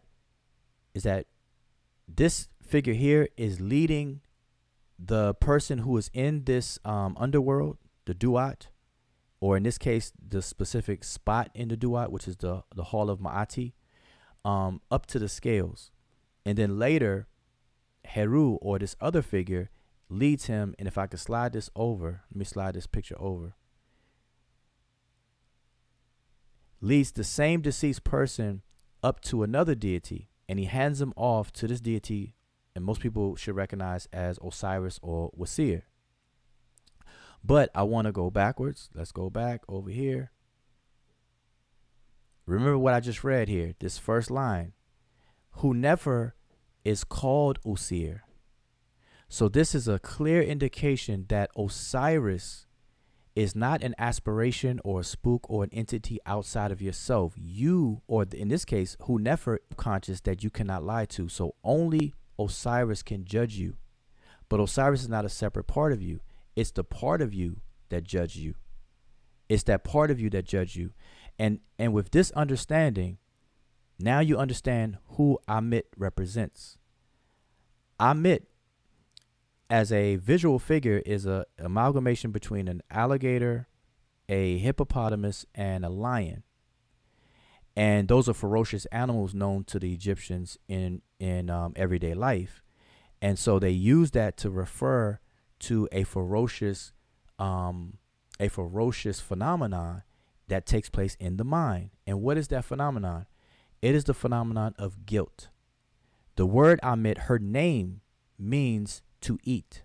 The word Amam means to eat, and it's the feminine form of that word, Amamet.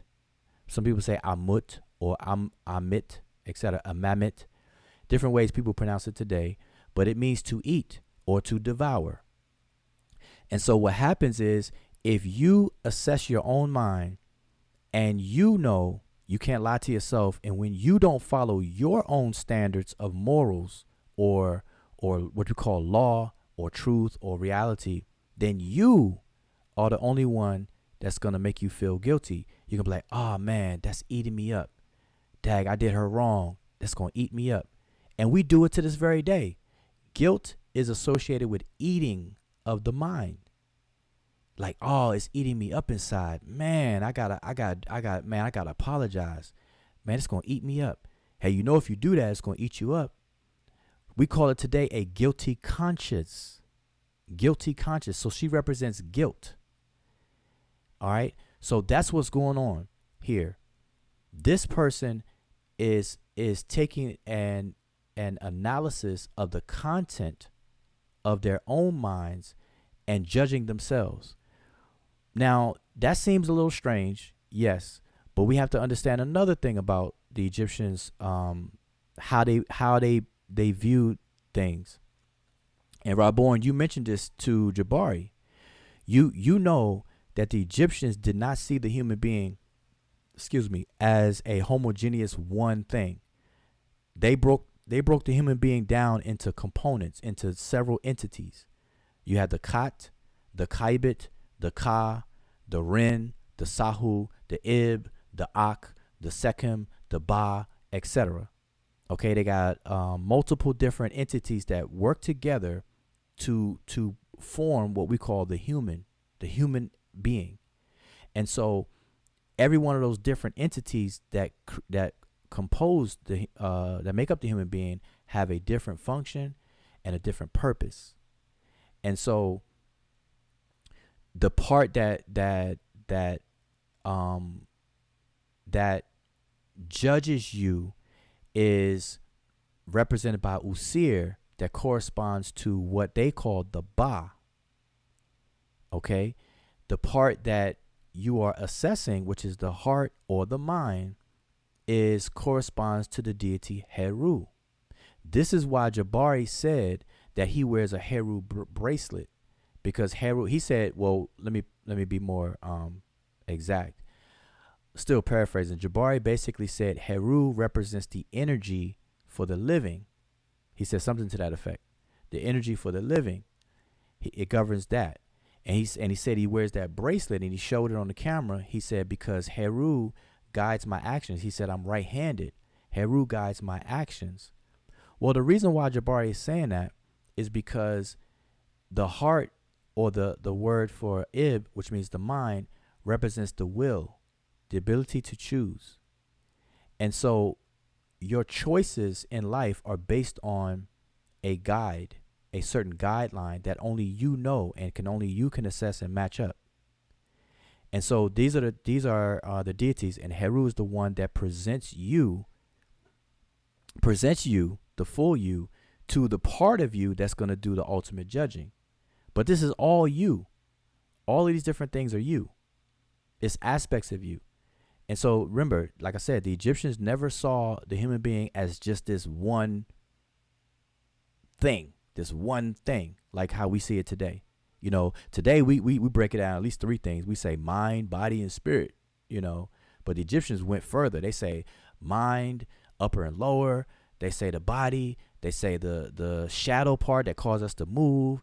They have the identity part called the Ren, you know, the subconscious, the seat of the subconscious that stores everything called the Ba, you know, so they break it down way further than how we even do it today. But even today, people say mind, body, and soul. Okay, so I'm just explaining a few things on here, just to kind of give the little bit of reality. So let me say this last thing. So this text right here, although it was buried with a dead person, no dead person can read. No dead person has any need for a papyrus roll at all. And so people are interpreting this in a very limited way to saying that, okay, this is only talking about death.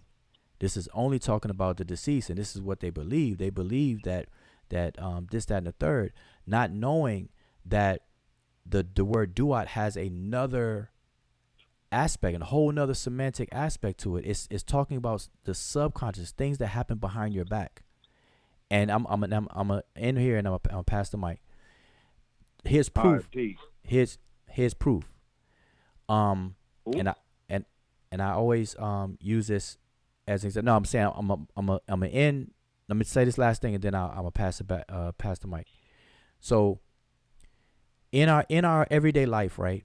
We go through at the very least, we go through two states at the same time. Simultaneous things are going on in our lives. We have the conscious things that we do. Most people say the voluntary things. Then there's involuntary things that happen in our being that we don't have no control over, and we don't even have no knowledge of it. All those involuntary things that take place in our bodies are on autopilot. We don't control it, and we're unaware of it specifically. And so that is the subconscious. That is the part of us. Those are activities taking place behind our back. But then there's activities that we consciously choose. We consciously choose and make choices and make decisions to do X, Y, and Z. So, for example, you choose some food from the grocery store. You choose to cook it. You choose to put on your plate. You take a fork. You take it up. You eat it. But once that stuff hits your mouth and that digestive process happens, you have lost control. That whole digestive process takes place behind your back. You don't control the aspects of that digestive process, but yet it happens though. It's on autopilot, and it's a part of you. And so what they metaphorized is that aspect of us that is on autopilot is very, very, very powerful, and much more powerful than the aspect of us that is conscious and making these choices. And so they relegated two deities to govern those two different lanes of consciousness. Heru governs the day, which is the awakened state. That's why he's the king of the living. And Osir, his father, governs the autopilot stuff, or the underworld, or the subconscious. That's why he's the lord of the underworld. He's the lord of the underworld. Okay? And so Osir and Heru are the two kings that govern both of these different states. All right, so I just wanted to say that, and then, I open the mic because I know some people probably got a lot to say. Yeah. Damn, son, you went in, man. What the hell, man? Yeah, I want to read something quick from the Middle Egyptian book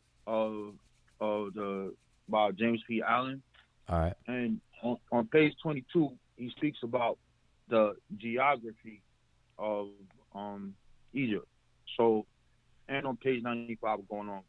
So, what I want to do is I want to speak about I agree with when you said that dead people don't need a book. Dead people can't read. That we actually don't know that. My position is that they utilize that figurative language to try to solve the unknown. The example I gave was the Judgment Day and Muslims, etc. We don't know that, but they believe it, and they all agree that this is happening at the end of one's life. This is being performed and talking about the deceased. This is talking about something that's happening when the person dies. So that's my whole thing right here. So to add on to your point, on page 95, it says the Egyptians thought of the afterlife not as a kind of continual angelic state in some particular paradise, but as a daily, as you said, but they say non-physical existence on the earth. The model for this new existence was hold on. Well, I'm sorry. You kind of breaking up, but that's some good points. I want you to you were breaking up. Yeah, a little bit. If you could just start over. Okay, you can hear me now? Am I breaking up? Nah, there you go. Yep. Okay, it says the Egyptians thought of the afterlife not as a kind of continual angelic state in some paradise, but as a daily non-physical existence on earth. The model for this new existence was the daily journey of the sun. At night, the sun descended into the Duat. In the journey through this neither region, he eventually came upon the mummified body of Osir. The two gods joined and became one. From Osiris, the sun received the power of new life, and through that sun, Osiris was enabled to live again. Now, it says this, right? On the same page. It says, when you're speaking about the trial, right? It says the Ba was supposed to be joined to the life force. So we talking about a person who is deceased, the Ka, so that the dead person could continue to live.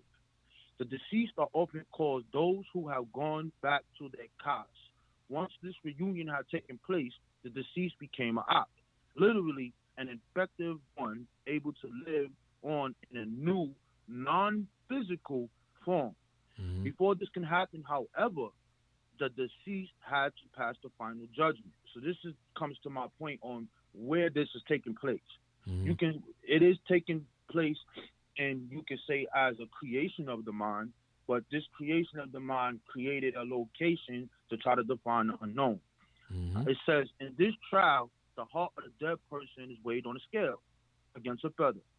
The hieroglyphs, the ma'at, and the abstract noun meaning, among other things, proper behavior, ideally, the two sides of the scale should balance, showing that the person had lived a just and proper life. So now here we understand that we're talking about one form of existence, that you were doing something in one form of existence and how it could affect this new form of existence. If they did, the deceased was declared, I can't read that because it's in that metaphor, justified, literally true voice, and allowed to join the society of the dead. In the community papyri, the living formally presents the deceased to Asar's king of the dead. So I understand your point and what you're saying, like, yo, we don't need this, that. Right now we can say that. My whole point is that all of this stuff is really, we talking about these people trying to describe what happens to the deceased, and they're doing these rituals, and they believe this because this is the only way that they can explain what takes place. Okay. Yeah. You said a whole lot, man. So you can add on to that point, and then we go, and then I'll go back with you. Okay, so that's good. So everything you read pretty much said it in a different way of touched on the things I was saying, especially the part where you began. I don't remember exactly. You want me to read it again for you so you can be on point? One part. The beginning, yeah, when it talked about, It says the Egyptians thought of the afterlife not as a kind of continued angelical state in some paradise, but as a daily, non-physical existence on earth. Okay, there you go. Stop right there. So that's what I was saying. But see, the way that James P. Allen words it, now this is something we gotta understand too. And again, this comes from studying, a lot of the different scholars from early Egyptology on up to today and all this other kind of stuff. You also gotta know how the methods that these scholars use to come away with these conclusions as well. That's the extra credit type stuff people got to get into, because early Egyptologists admit that they don't. Do me a favor. Yeah. Can you do me a favor before you go on? Yeah. You see those examples you said, and a couple of scholars. I want you to name a couple. But go ahead. Okay. Get the point. Okay. The early Egyptologists like Lepsius. You have especially the German school of Egyptology. You mentioned Hornung. You got Grappa. I like him. I like Hornung the best. That's the next person I'm gonna bring up. Yeah, Hornung is, listen, the German school of Egyptology is I mean, we gotta give credit where credit is due, but so I'll name a few. But going all the way back to Champollion though, because Champollion didn't just deal with the deciphering process. He also created a grammar, and he tried to elaborate and commentate on the stories as well. That's where you get the whole mistake with the whole Tamahu thing, meaning white people. It starts with Champollion. But back to this point though, so the reason why I bring that up is because these scholars admit, even Budge, you got Gardner, you got Budge, you got James Hotch, and other scholars. They admit that very little was done by the first wave of scholarship, and including them with contemporary and related African traditions and cultures and languages. I agree. Okay, so they're coming to their conclusions primarily from an Abrahamic lens, and they admit this, especially with what's his name, Petrie. Okay, Petrie and all those folks, they're coming overboard. Right. He went overboard with it, exactly. So these people are coming from a Abrahamic, which means Judaism, Christianity, Islam type of perspective, and so Budge bucked it a little bit, and Allen kind of bucks it a little bit, but it's still embedded in there. So I say that because the way he explains this, he doesn't take it. He doesn't show you or fully flesh it out that the only way, if the Egyptians thought of the afterlife not as a continual angelic state in some paradise, but as a daily non-physical existence, what is that really saying? He doesn't really give a commentary of what that really is saying, although he says that. Yeah, he does in essay number 2. And essay number 2, he goes into the coffin text, and then he starts to read off into it again. So the whole premise of this, though, even this conversation, is that this is talking about the deceased. Now, if these texts, funerary texts, and all the things was something that was like all of this happening like in a different writing form, then they would say, yeah, they are assuming this. We could say, let's say assume. If we take all the evidence and all of these underworld texts, the word that they put on it, and this is dealing with the deceased person, and that would be to say that if they translate, did all of them translate the word deceased wrong? When they're talking about when the deceased happens and this, that happens. Yes, if there the you word go. deceased is wrong, and all of these writers, then I think I'm saying then we got to bring it back out to the people to be like, yo, that word is wrong. This is not happening when somebody is dead. All these people are not right. This is what it is. Okay, no. That's my whole point, bro. Okay, good. Okay, so let me all right, so let me expound on that. It's not that the word deceased is translated wrong. It's the meaning behind it. So I'll give you another example. We have several phrases. I'm just gonna give you one. There's a phrase that says awud ib. Awud ib. Ib means the mind or the heart. People translate it as the heart, and awud means to stretch. Now people translate that literally as stretching heart, the stretching of the heart. But we know nobody's heart can literally be pulled and stretched. So what that is an idiom for happiness. When you have a stretched out heart, that's the way the Egyptians conveyed happiness, that you're happy. Okay? So the word deceased, the word that they're translating as deceased is literal, but it's not always talking about deceased as in dead, like you're done. It's also talking about the state that you go into, subconscious or sleeping. Okay, so now when James P. Allen says that the Egyptians thought of the afterlife not as a kind of continual angelic state in some paradise, but as a daily non-physical existence on earth. When you say daily, the only way you do something daily and a non-physical space or area is in your mind. That's the only place that something can happen that's non-physical but yet takes place daily, is in your mind. And so that's why the word ib is the most prolific word in all these kinds of texts. Ib this, ib that, ib that. The heart of my mother, the heart of mine. Please don't block my heart. Please don't block that. But it's not heart, it's the mind. It's the mind. So the mind is the real playground for all experiences. There's nothing that you experience that does not take place in your mind. Even when you see, touch, taste, hear, smell something, everything is transmitted through those senses to your mind. That's it. Every single thing takes place in your mind. And the Egyptians had some kind of thoughts on that, about the mind.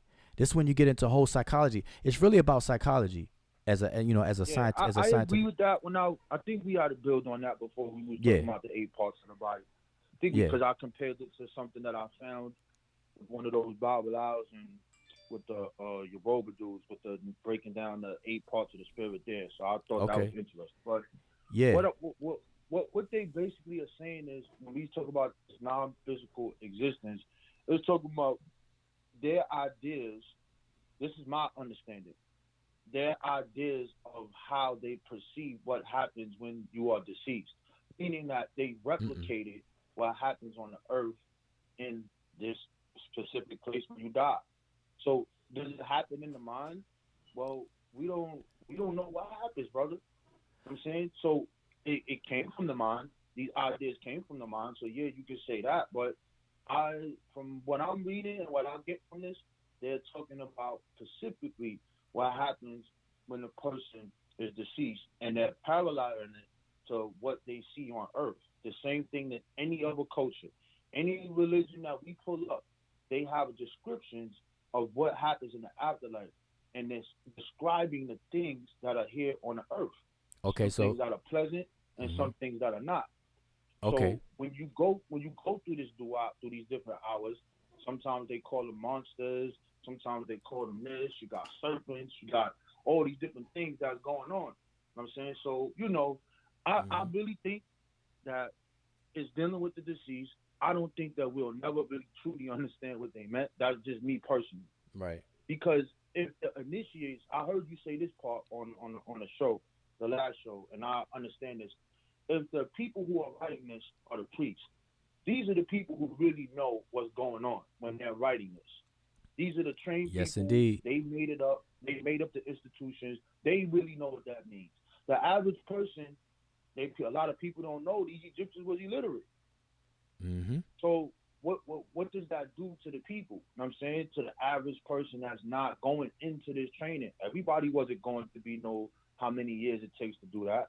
So what do they believe? I would believe the same thing like Santa Claus, bro. Let me jump in. Santa Claus. All right, let me jump in because you said you said a mouthful, man. Because I like it when I agree when I agree with somebody. So I want to emphasize that I agree with everything. I can't believe it.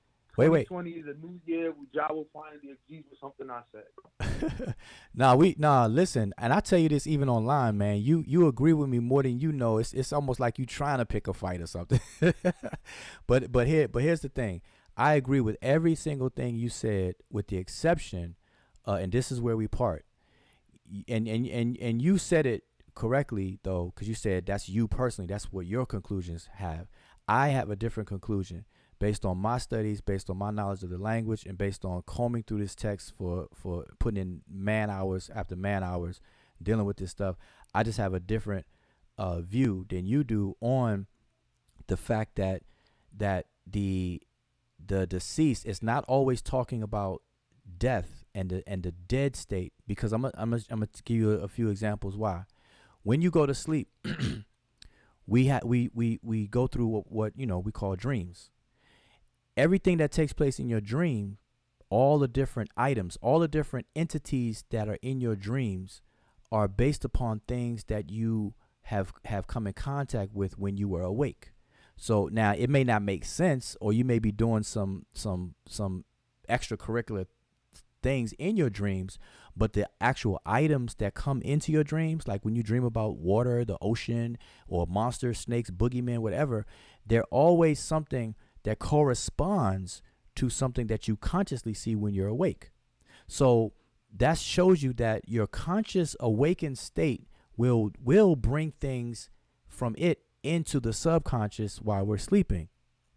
And so this model that James P. Allen is describing, the model for this daily existence, this non-physical existence, is in the mind.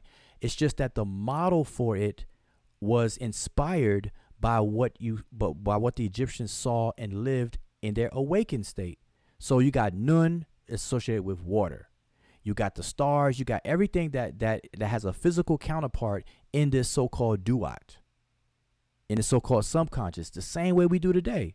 It's the same thing happens today. There's no different when you dream. So what I'm saying is that it's not necessarily the finality of death that they're talking about. It's talking about the daily submergence of the consciousness into the subconscious world that we call sleep, and then resurrecting again, that we come back conscious again. And while you're asleep, you actually travel and go through these things. Now they describe, like he said, even in the text you read, at some point he said that eventually you come across this mummified body of Osir. These are different aspects. Now today we don't talk like that. We don't explain nothing like that today. But scientifically, we'll say, okay, people go into sleep, and then they name the different aspects of sleep. We got rapid eye movement, REM sleep. They got the where you're in the theta phase of sleeping. This is where you dream. This is where you don't dream. We'll explain all those things that way, but they didn't explain it that way. But they were referring to the different functions and aspects that occur in the subconscious, though. So it's not always about death per se. But there is an aspect of death, of course, because people don't live forever, and they have funerals for real and all this other kind of stuff. But these particular texts, as James P. Allen said, that these things are daily. So the judgment scene is a daily ritual that people perform every time before they go to sleep. They wake up, they say, I shall not, and then when they go to sleep, I have not. And so they make this assessment. They perform their own judgments, and this is what regulated the people's behavior, because they didn't have enforcement the way we have today, where there's consequences. There's people were coerced. It had to come from within, and so this was the mechanism by which that people, set up their behavioral modification systems. They use this. So I'm just saying that that's the only thing that I would disagree with you on. Yeah, I got you. And that's the major part of the confluence. I from what I get from it is that they're saying this. So like when I read the duat or the things that are in the duat, just talking about this stuff that's happening there. So like I'm gonna get one more so you can ask me about this as well. Okay. I heard you. I think it was one of your first shows that y'all did when y'all did the channel, and I don't know what happened to it. It's gone now.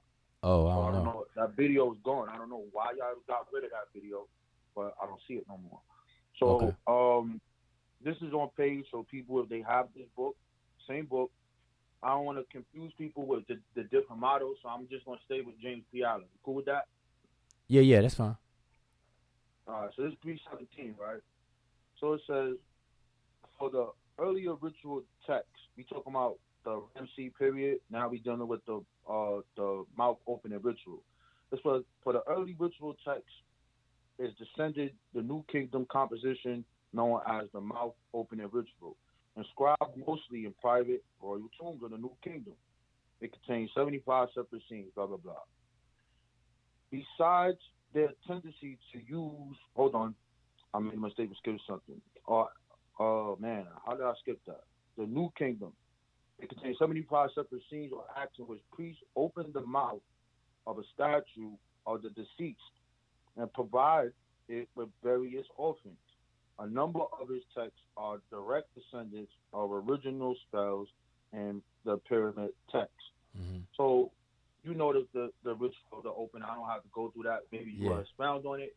But again, these are things that they are preparing people and preparing these people for this journey into the underworld. Mm-hmm. I haven't really. I get your understanding. It kind of makes sense. But when I'm looking at what they're doing, it's like they are actually like, yo, this is what we believe to be what is happening, and we're gonna prepare this person with this specific ritual so that they can be able to go through this part. Now, do they perform the opening mouth ritual on a live person that's just sitting there, just a regular person who go in the temple? And does that happen with just people that's alive, or does that only happen to people when they deceased to get them to go on to their journey? Because you did something on this. That video is not there. You know what I'm talking about? I don't know which It video. was one of like the first videos y'all did, mm-hmm. and you had some other brother there with you. And it was gone. I don't see it no more. But anyway, you can go in on that, brother, because I know you got something on that. Well, but now when we talk about the open of the mouth ritual, now that's gonna be a long thing right there, because all right, okay, you ain't gotta go.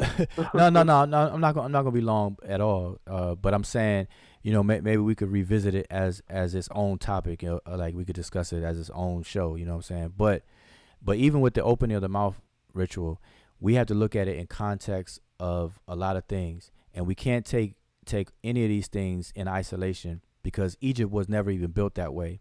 Like there's really no such thing as like one concept only being isolated right here. Like everything repeated, That's why he said that it came from earlier things. Right. Exactly. Right. So we got to look at it all in context, and that's why I say it's a long build to do that. But in a short and skinny of it is that the even with the opening of the mouth ceremony, when a person was mummified, well, let me say this.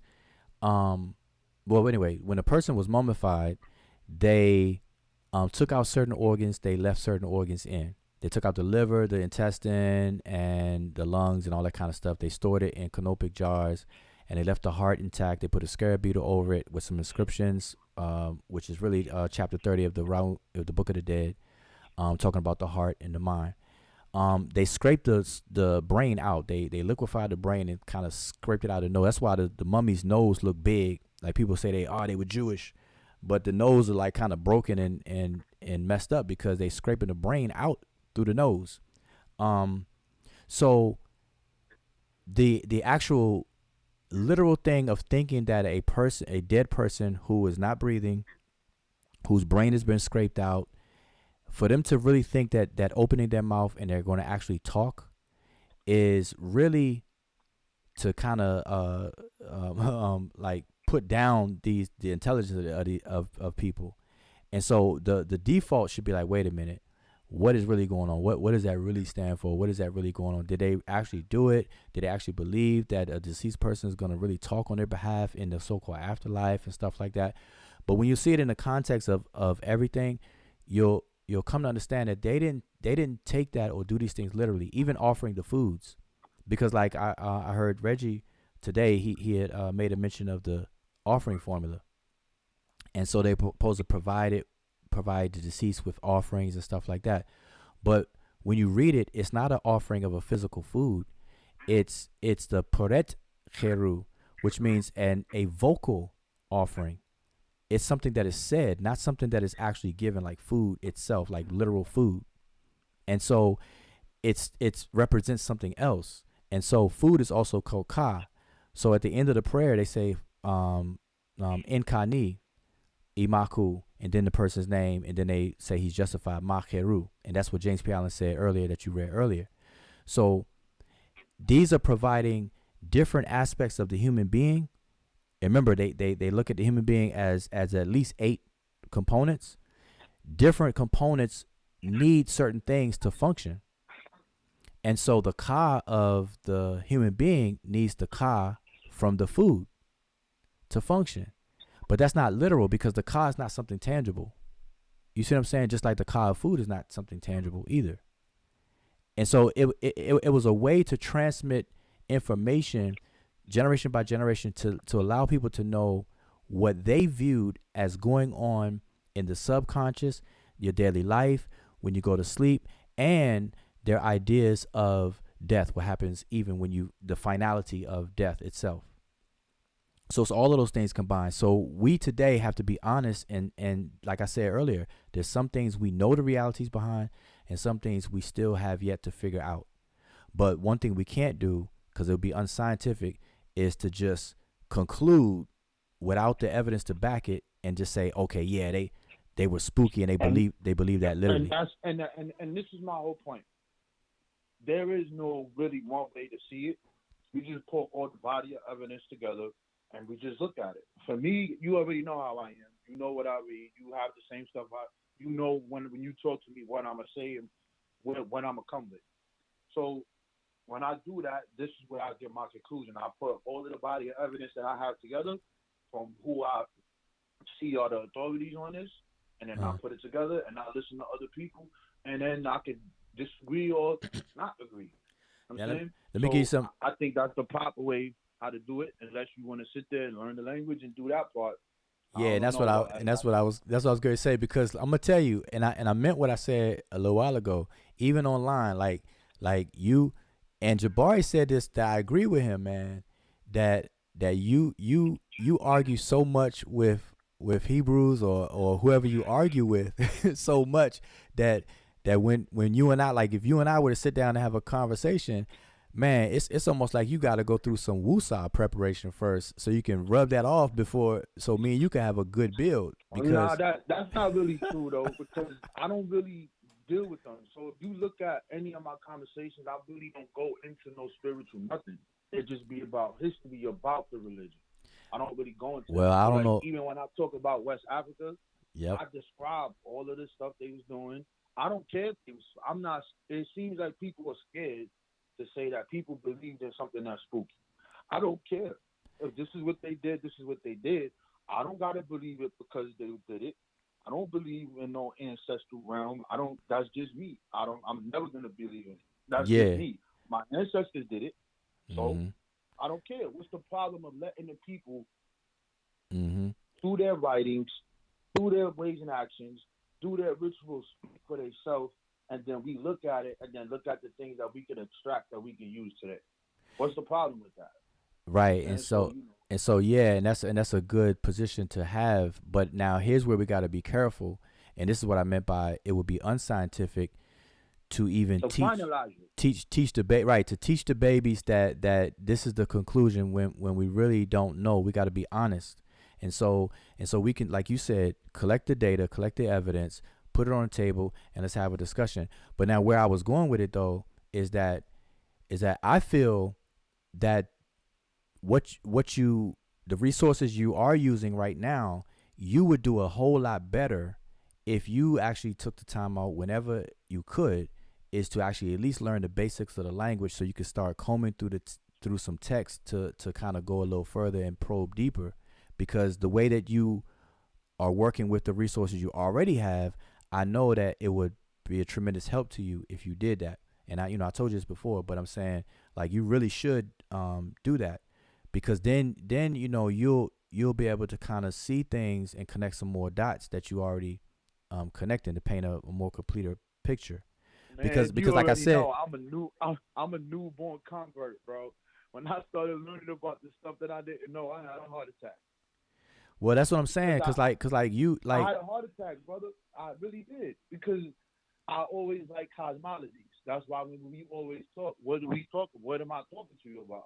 Well, let's talk about God. Now listen, now we could have that conversation. Underworld tech.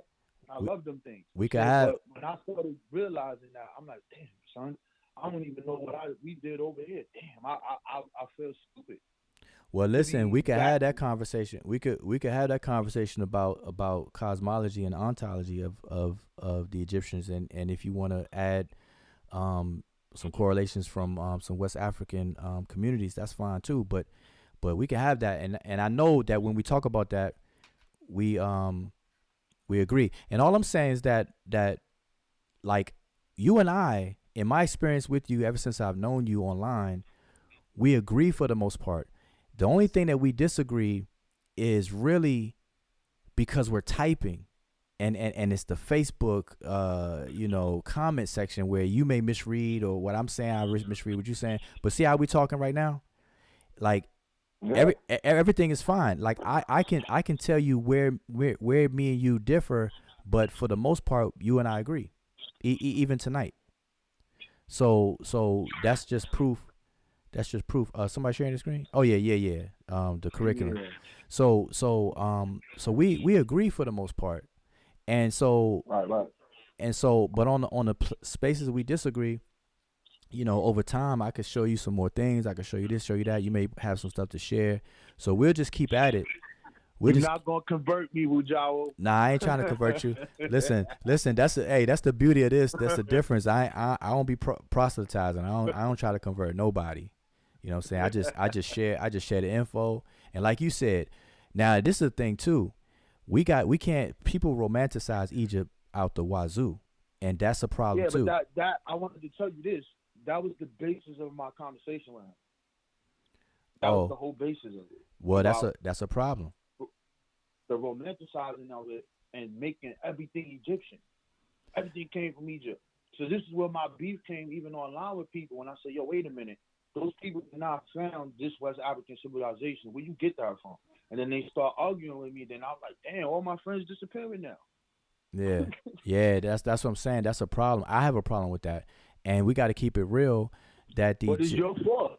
Your fault. No, it ain't my fault. Wait, how's my fault? How's my fault? Because you want to stay in your little bubble instead of coming out. You should be having this discussion when you're talking to the shrine people. Listen, you don't want to do it. No, listen, I do. You probably not aware of it. Like, for example, I did a whole 2-part videos on Kemetic yoga, the positions, and specifically, I spoke about the positions and present information. It can't be refuted, none of that stuff.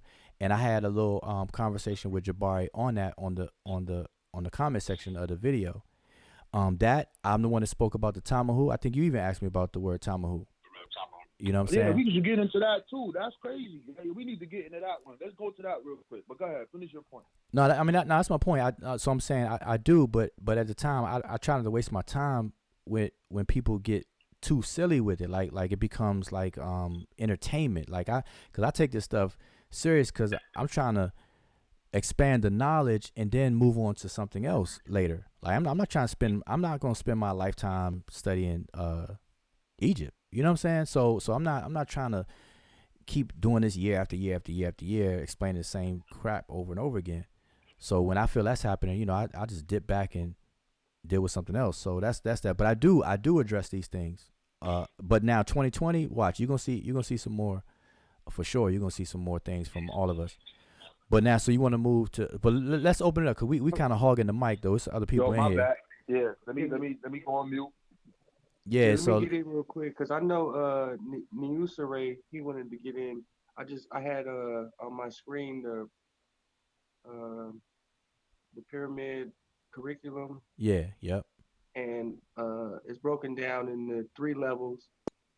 And if you see, and then within the 3 levels, we have 3 stages. And if you see in the second level at the top is stage 3, we have recovering the realities behind figurative speech. I see it. So, yes, so there's a whole foundation that has to get laid out before you even really get to that.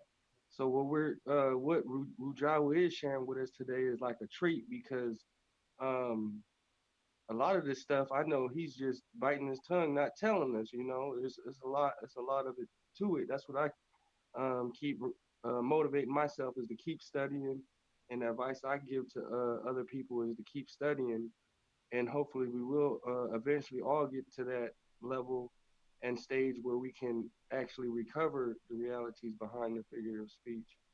But I know it's another brother that wanted to get in that's on the panel, so I just wanted to share that, and I'm gonna say hotel. Yeah, I appreciate that. So we could let me just say something about that and that's very true, and that's why it's high up on the curriculum at level 2 stage 3, because there's some things you have to have under your belt first before and June, you can stop sharing. There's things you have to have under your belt first before we can have these kind of discussions, or else it's just gonna spiral out into the same old spooky metaphysical talk that everybody do, where people talking about the Ankh is really the fallopian tubes and the vagina and the penis, and the third eye is the pineal gland and all this and other kind of stuff, aliens, and that's where it's going to end up being if people don't lay a foundation first, you know. And the foundation starts with the language, because check this out, if I wanted to study Islam, it would be to my advantage to study Arabic first. Then I can read the Quran myself, and I can read the commentaries and you know, see things for what it is myself. If I wanted to study Judaism, I better learn Hebrew, you know. And this goes for anything. If I wanted to become a real Ifa or Isheshe practitioner, I better learn Yoruba. I better learn the language so I can know, you know, what the tradition is actually saying. And it you know, it goes for anything. And so this is no different. People really just gonna have to learn the language. Now, this is a lot harder because this language is dead. Yoruba is still spoken today. Arabic is still spoken. Hebrew is still spoken. So I'm not trying to make it seem like it's easy. It's not easy at all, but it's doable. I'm living proof. I took my time to learn. And I went from learning and being a student to teaching it and teaching other people, you know. So it's doable, but it's not like the other languages though. So, and I understand it's hard. You know, people may not have the time. You know, people be like, well, it don't put money on my table. I mean, money in my pocket or food on my table and all that. And I get it, man. So it takes some time and sacrifice, but it could be done, you know. So anyway, I think somebody else wanted on the mic. All right. I'm not sure who I was going back and forth with in the chat, but I understand how things can be misinterpreted and we don't know when somebody's playing because people start to joke a little bit, then you joke, then you get serious. So I just wanted to. People kept saying, "Oh, get on the chat, get on the chat. You're not talking." So I'm gonna just make my point. So somebody said in the chat that the ancient Egyptians, for lack of better words, right, the Kemites did not know what happens in death. Mm-hmm. And I said, we don't know if they knew. So basically, I can infer and say from the literature that I read, not understanding the languages, but knowing all of the grammatical rules or the literary rules in terms of just how you read. I know that the last step, is to make a sensible translation, right? So even with that step, it'll differ a little bit from no matter how much you study, because like you said, it's a dead language, so we don't know for sure, but we will make a sensible translation, and it will probably say the same thing, but just in a different way. So I said, hey, yo, they did know. And then it started getting a little serious, like, no, they didn't know. I'm like, whoa, okay.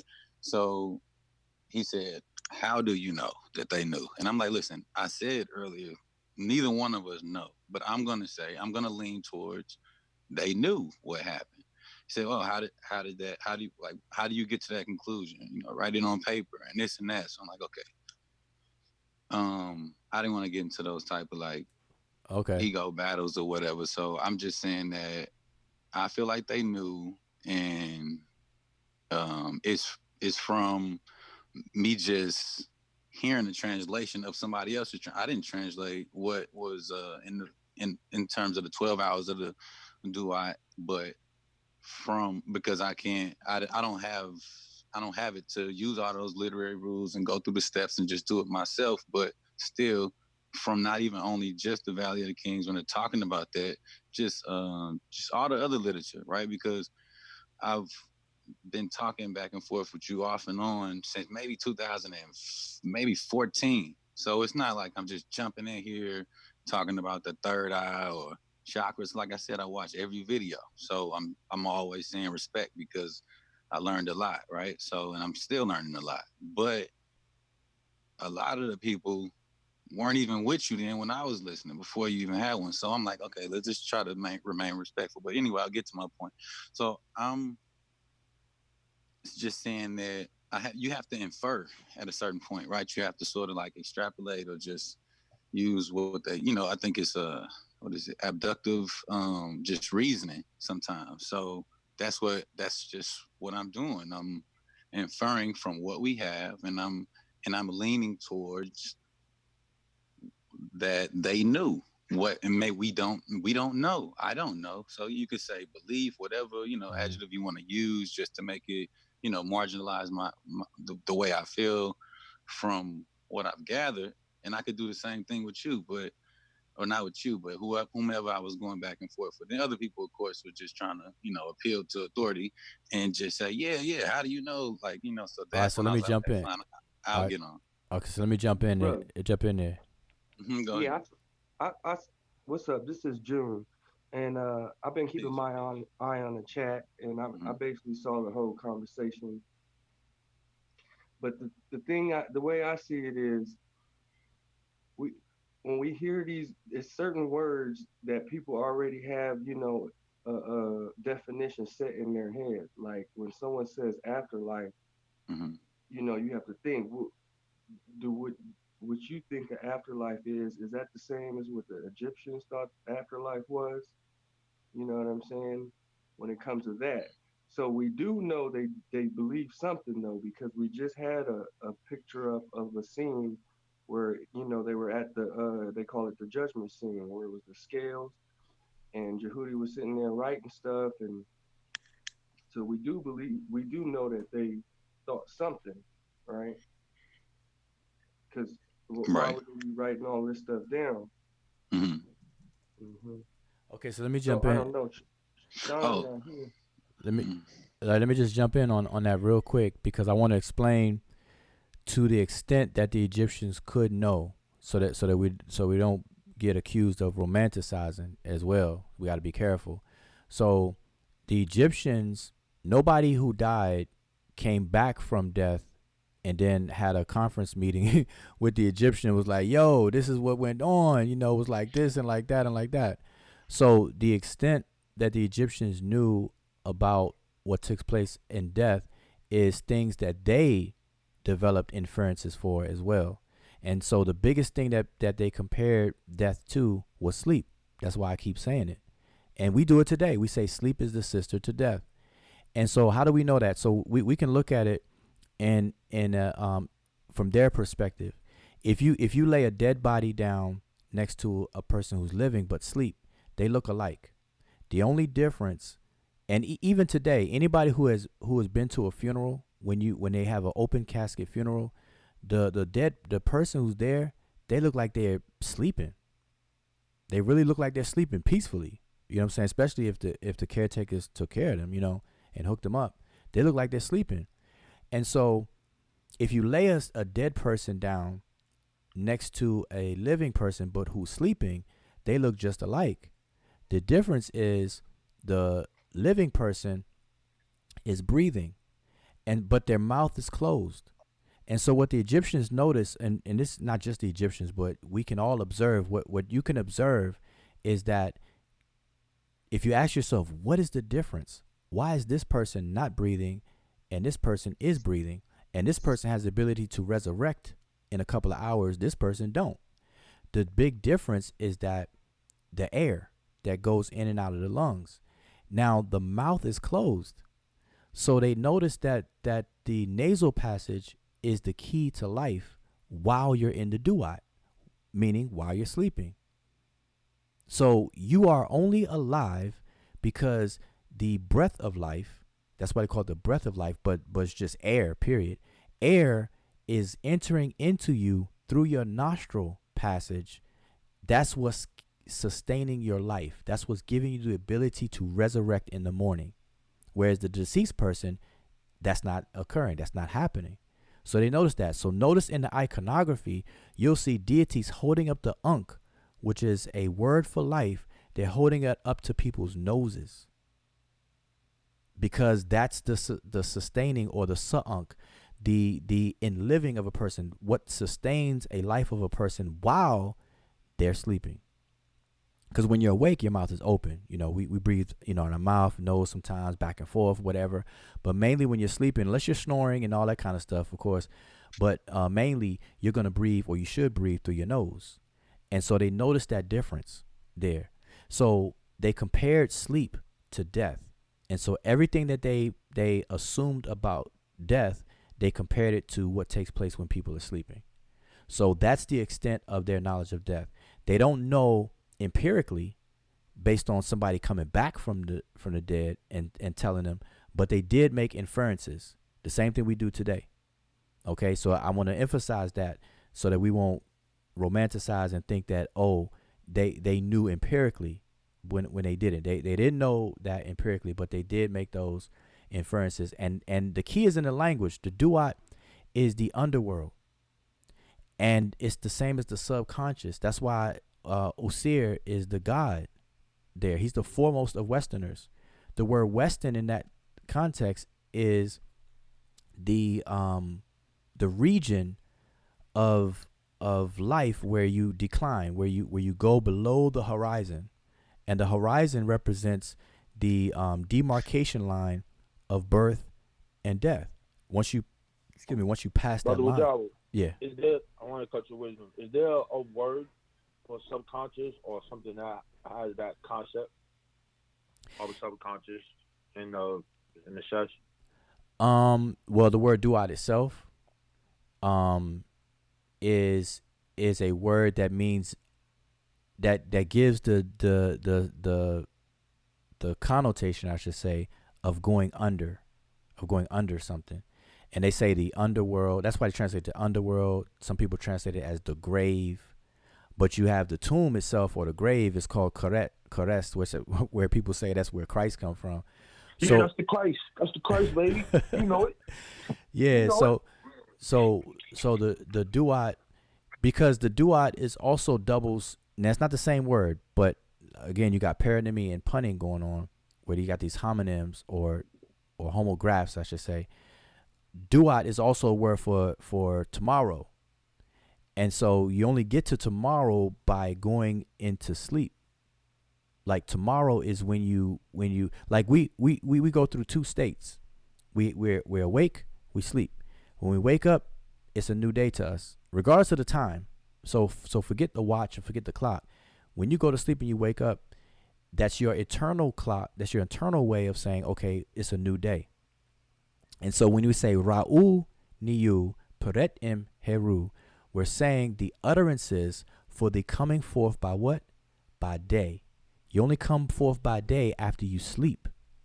And you wake up in the morning which is a word for duat as well. Okay, so wait a minute. Now so you're specifically saying that the Netcher people believe that when the person dies, it is symbolic to sleep. Well, they like, okay, let me take what you said, because you said it earlier today too. You said right. you said that they take real things and they explain the unknown by way of the real things.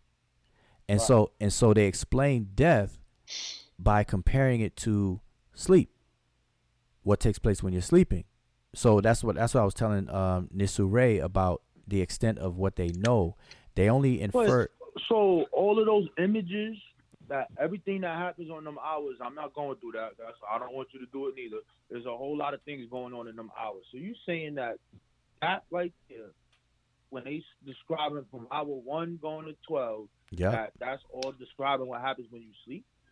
Yep. They made that symbolic to our sleeping state right now? Yep. The gates, the passwords that you got to know. You got to know the deities' names and call on them to pass by this, that, and the third. Yep.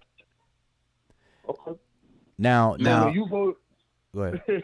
So it's crazy because then if let's say if I just play like I don't know nothing. So let's say if I say, all right, when I go to sleep, I don't see none of that. I don't see how I can compare that to anything. I'm just going to sleep. Yep. So no, but it's not something. It goes back to the point of, are they comparing that place where you're supposed to go when you die and using this figurative language to describe that as a place? Okay, but now check this out. It's saying it just is a mind and it's the subconscious, and they only describing the things that happen when you sleep. Okay, but now it's not that you would see it. So it's not something that you may experience as in a function of seeing it, but it's something that goes on in your body.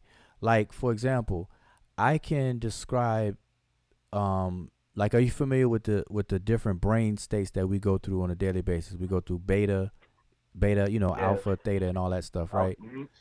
Now, that's something that we go through regardless if we see it or not. It's just a state that we go through. But I can visualize, I can paint a picture about it to teach you or to tell you, so you can tell your children, their children, to keep it going. But it's not something that you literally see. So that's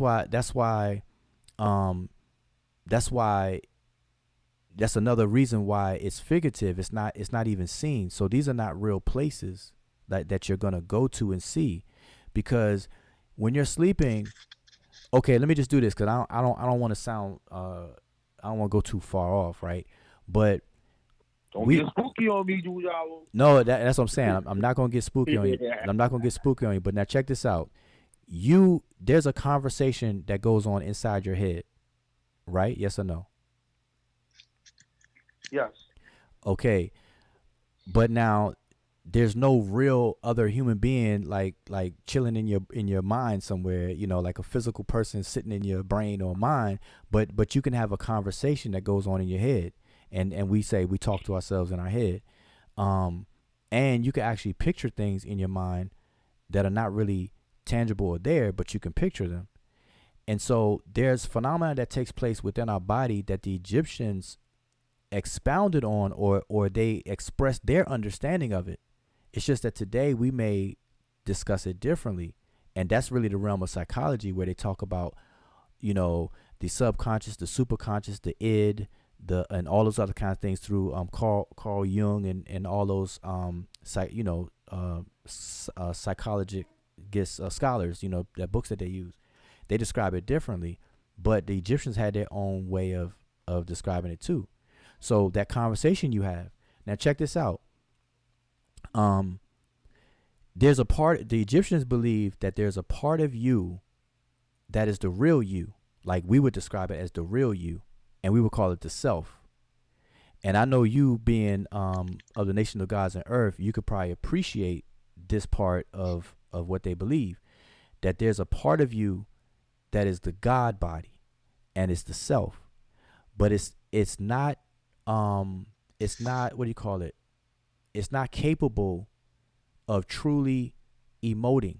Like your real self cannot get angry. Your real self can't even be hungry. It can't get mad. It can't be happy. It can't be sad. It can't be depressed. None of that stuff. But there's another part of you that does, and that's called the not self. So you got the self and the not self, or the self and then your persona or person. And so what happens is people who are not trained to see these distinctions, they start to identify and live with the not self, and they start to believe that they're angry or they're happy, and they act on it. And so as a form of training people, the Egyptians used to do their best to keep it separate, to keep people behavior in a certain way. And that's when you go into, and you can see proof of this in the Sabite text, like the Maxims of Ptah Hotep and all this other kind of stuff, where they talk about temperament and how the mind works and stuff like that, where the king is talking to his son and all that. That's in those texts. So I'm saying all this to say that if you start to put all of this together, we got to realize that they just had a different view of everything. And so the way they explain it is according to that view and not ours today. So we got to just be real careful. I guess that's my point. We just got to be real, real careful about how we discuss these things, because we have a natural tendency to be biased or to project our modern living, way we perceive things today in our culture back there, back on them. And that's just not, we can't do that. It's hard, but we really can't I do got that. you, man. You coming home. I got an attribute for you, Jao. Oh, what a knowledge born app. So you Raborn. I'm gonna be born Ra or something. Okay, but hold on. Let's get on this Tamahu thing so we could start to wind up. I got a follow-up question before we move on. It's a follow-up question to what you were talking about a little while earlier. It's from Street Scholar in our YouTube chat. He asked, he still want to know why they buried their items with them then. Oh, why they buried their items with them? Yeah. Well, that's another story. But like I can say this though, they knew for a fact, and this is empirical, they knew that those items were still there when they walked back in those tombs. They knew that the items didn't go anywhere. Just like a modern day. So if anybody, been to a funeral, most, people born to who are buried today, they're not buried naked. They buried in a suit, tuxedo, or a nice outfit, or whatever the case is. And we can ask the same question: why do we do that? Why do we bury clothes when they don't need it? And it's still there. So a lot of times people were buried with different personal items and belongings, knowing that they're not going to be able to, it's not going to go anywhere, but they still did it. Now, when we get into, what they viewed that to do and the figurative, figurative expressions of it and the reality behind that, that's going to get into a whole nother long conversation though. But we got to understand this. Let me come on with Jao. They believe that stuff was gonna go with the afterlife. Come on, man. No, hold up, wait. See, no. Here's the reason why. No. This is something that they knew didn't happen, because you gotta understand that the burial grounds were robbed even in ancient times. Yeah, that's a fact. So they dug them deep. So if the Egyptian regular populace, the thieves, the people who will commit these crimes, if they knew that those items were still there, of course they had to know that to risk their life breaking in, because they know that's punishable by a serious punishment if you get caught robbing a grave back then. So they risked their life to go in there and grab those items. So if they really believe that those items wouldn't be there, or it follows them in some spooky afterlife, They wouldn't do that. Yeah, I don't think they believe that the actual item will go with them. I think it's the same thing how they look at the parts of the body and just existence of soap, saying, okay, this is something that the person always had. So this person, I'm saying, we're gonna leave this with this person, just like the essence of it. I'm saying, just like when I was talking to Jabari and I was talking about the bar, how they believe that it comes back to the tomb and why they put the food there. They don't think that it's actually eating the real food, but they believe that spirit part or whatever they want to call it, soul, whatever you want to say it is, somehow eats the essence of it. Mm-hmm. That's just a belief. You know what I'm saying? Mm-hmm. But I don't think they believe actually that that thing is going to eat the goddamn apple or that the gold is really going to go, or they would not have dug those elaborate tombs because people coming to get that money. All right, so you talking about me coming home? So we're gonna have to give you a little more elaborate Egyptian name, boy. Raborn gonna turn into a comedic priest. He gonna start his own shrine. Yeah, boy. I could too. Oh, and there's something I want to get into before we get to the top mode that we can wrap it up because it's getting late. But I want to ask you something about something else that's different from this. But yeah, go ahead. The other brother. Yeah. Before we move forward. Well, Joe, I was just going to ask you. So we were talking about just how they would infer.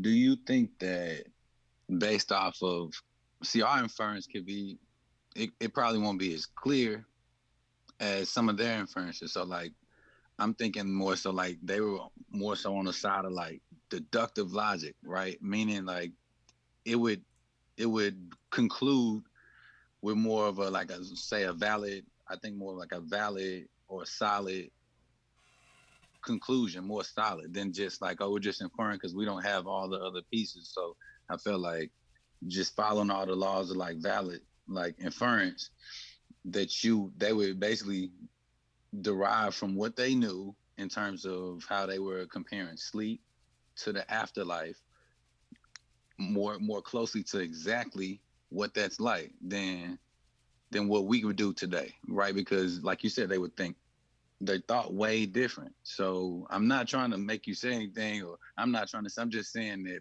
based off of what was going on in the chat, I wanted to make my point that they were more so using deductive logic from what they knew, because we don't even know everything that they knew. Like some of the things that in terms of just science, just all the different sciences and all of the different technology that they, in terms of just understanding I think like particle physics, or like what people call quantum physics today, understanding that and understanding that sleep is the cousin or sister, like you said, to death, that they would have a closer understanding to exactly what would happen because when in the afterlife. But I guess we'll never know. But I just think I just wanted to ask you, do you think that it's possible that they could have more of a clear inference, if you will, to what happened? All right, so let me help you out.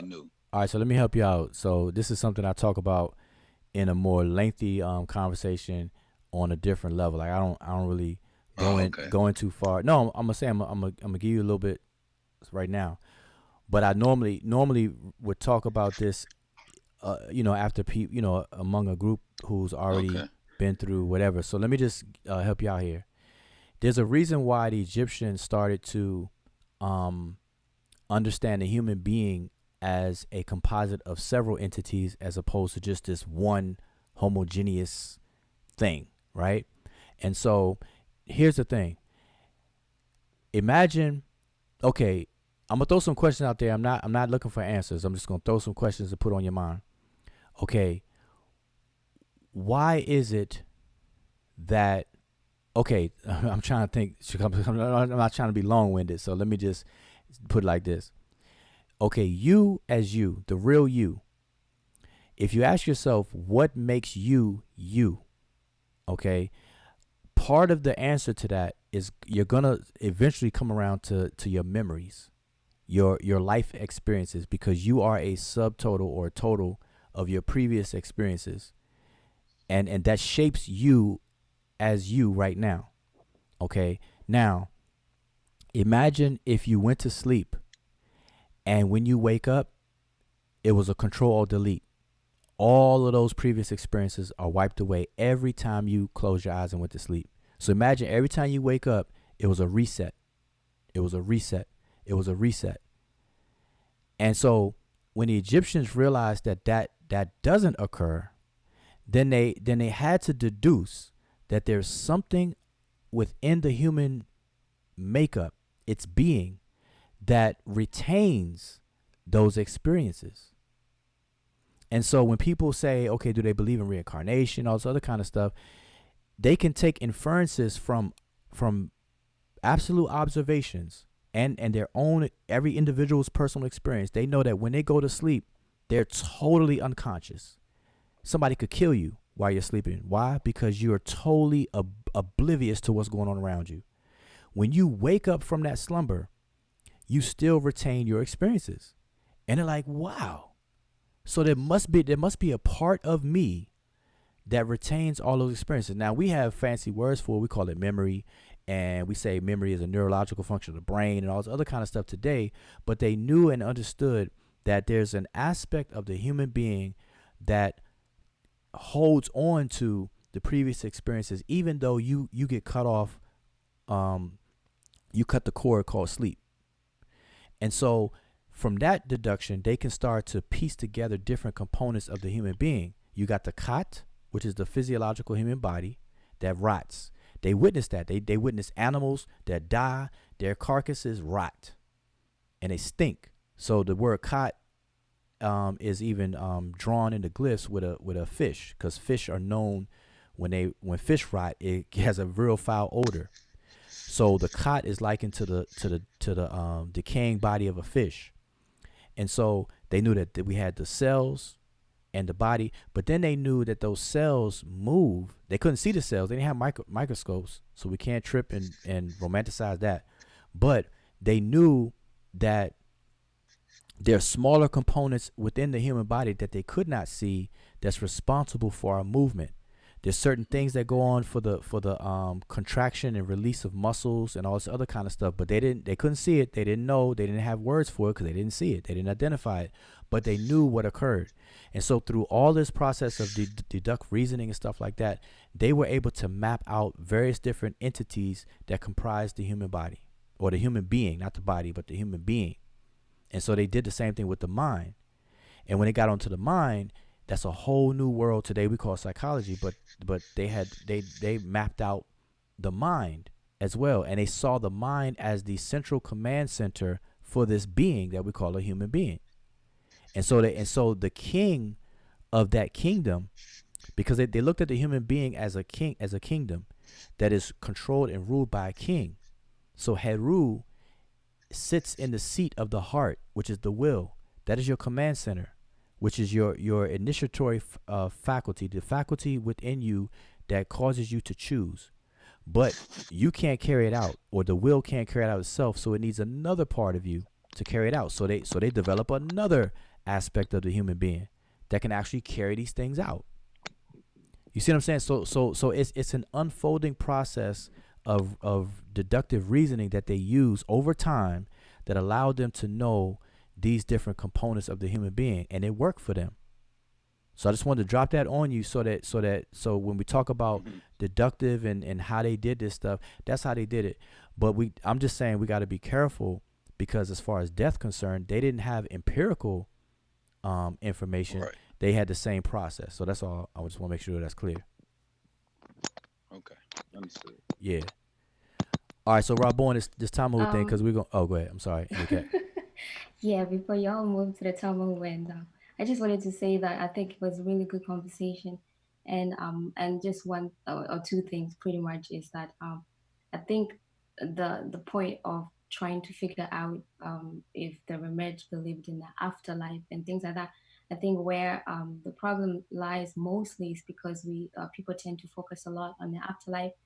But it's like you said. I mean, if you pretty much look at the text, you will see that, and you say this a lot, that the Remech, it talks about them focusing a lot on the daily life, on living, pretty much to a point where the main focus was pretty much like immortality, like to be able to be remembered long after you're gone. So if you're looking at the text and just going through logic and deduction as well, you will see that their main focus is mostly about the here and now and how you go about living it properly, as opposed to what we would like to figure out so much about them, which is like the afterlife. And in case, as because it's a long conversation, if one thing that people live with from this conversation is what you brought up with what language is, and talking about form and going through form and meaning, where you have your signifier and your signifier.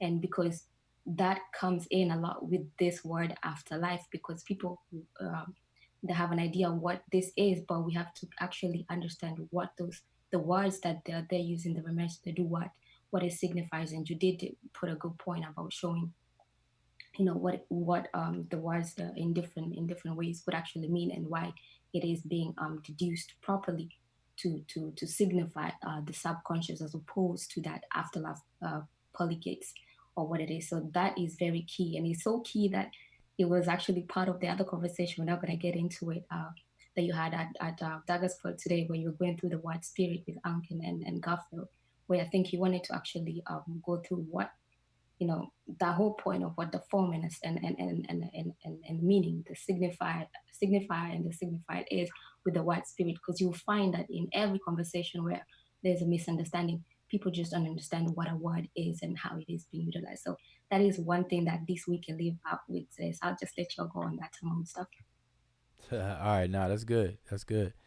So if you focus, I'm sorry, just real quick, if you focus on your daily life, if it's like they did, then you simultaneously are focusing on the afterlife at the same time. If you like go off in the line of thinking that the ancient Kemites did, right? Because that's kind of like, that's karma, right? That's karmic. Like if you're focusing on now, then it'll affect you in your afterlife or the next day. So just keep focusing on now and today and tomorrow when the day comes, and you won't have to really worry about the afterlife. So I think they saw it like one and the same. I'm not sure if you would agree on that, but it seems like that's what I'm gathering. Somewhat, and this is where knowing the language will help too, because in the grammar of the language, they didn't have a sense of tense and mood and aspect the same as we do in English. And so the time was relative to the point of the speaker and things like that. So when they talk about tomorrow or yesterday, as opposed to right here, right now, the way that they express themselves in terms of moments of events or actions taking place, it was a little different than how we explain it today, which contributes, once you know that, you'll realize that what Emicat said is true. They focus on the living, and you got to understand that they saw sleep as death, but not the death that we think, because death to them, they had a word for death too, mut, which was the finality of it, but not that final death that we see. We just got one word, death. Like for us, death is death, but for them, they had different words to describe similar things. So you got the finality of death, where you're not coming back from, and then they had sleep, which was a period of rejuvenation. This is why Ra meets Usir and he rejuvenates and is brought back into being by the beetle, the scarab beetle, Kepler. And so that's what happens when you sleep. We now know this today in very detailed ways, because we got microscopes and all that kind of stuff. We know that your body, your cells reproduce itself. It cleans itself at night. That 8 hours of sleep is where your body repairs and all this other kind of stuff. Now the Egyptians were aware of the gross aspect of it, but they didn't know, they didn't have microscopes to see the cells actually do their job and everything like we can today. But they knew that it was a rejuvenation period. So sleep was a rejuvenation period, and that's what the Amduat describes. When Ra goes through these gates, he eventually, after he escapes, the different adversaries and things, he meets up with Osir and is recharged. They merge, and he's recharged. And he goes on and continues to come back up in the morning as a full recharged whole being. And I think somebody else brought out the fact that he's represented by the eye, which represents the reconstitution of his health, which is why we have the Wajet eye representing sound or health. The word Wajet is coupled with the word Waj, which means green, and it ties into my name, Wuja'u, somebody who is prosperous or sound. So Ra becomes prosperous once again after he goes through that slumber. And so they understood these things. And so that's what I mean. But now, I'm getting long-winded because, like I said, y'all, I'm explaining a little too much tonight. But I want to get into this Talmud thing so we could wrap this up. So Alan, go ahead with this. What's your thing on the Talmud? I mean, the Talmud, I already did this. I think we talked about this a minute ago, but I had this one report that I really seen on it. I think it's from, I think it's from UNESCO. And they talked about the Tenahu. I think it's called the Tenahu, a.k.a. the Talmud. All I know is that those people are Libyans. Yep, that's right. They describe exactly they west of the Nile, etc. We know who they are. I'm saying, so I'm like, okay, so I mean, that's not new to me. I already know where it came from. So I know about Champonia brother. I know about them saying this because I used to use that originally because I was thought that it meant the created white man. Yeah. So I was like, oh man, Champonian said this. Oh wow, his brother said this. Oh, this is the lessons. Yaku is real. Look, and they got a Yaku in the high school's reign. Oh yeah, this is the story right here. It's on the water, created white man. Yeah. Then I started looking into it more, and I was like, wait a minute, let me not take this on face value. I went and looked at that thing and started looking through all these damn dictionaries, and I was like, man, this is another lie. And on these posts right here with this discussion how Sarnetta broke them up in the chat, there's people telling me that that this is on the walls of Kemet.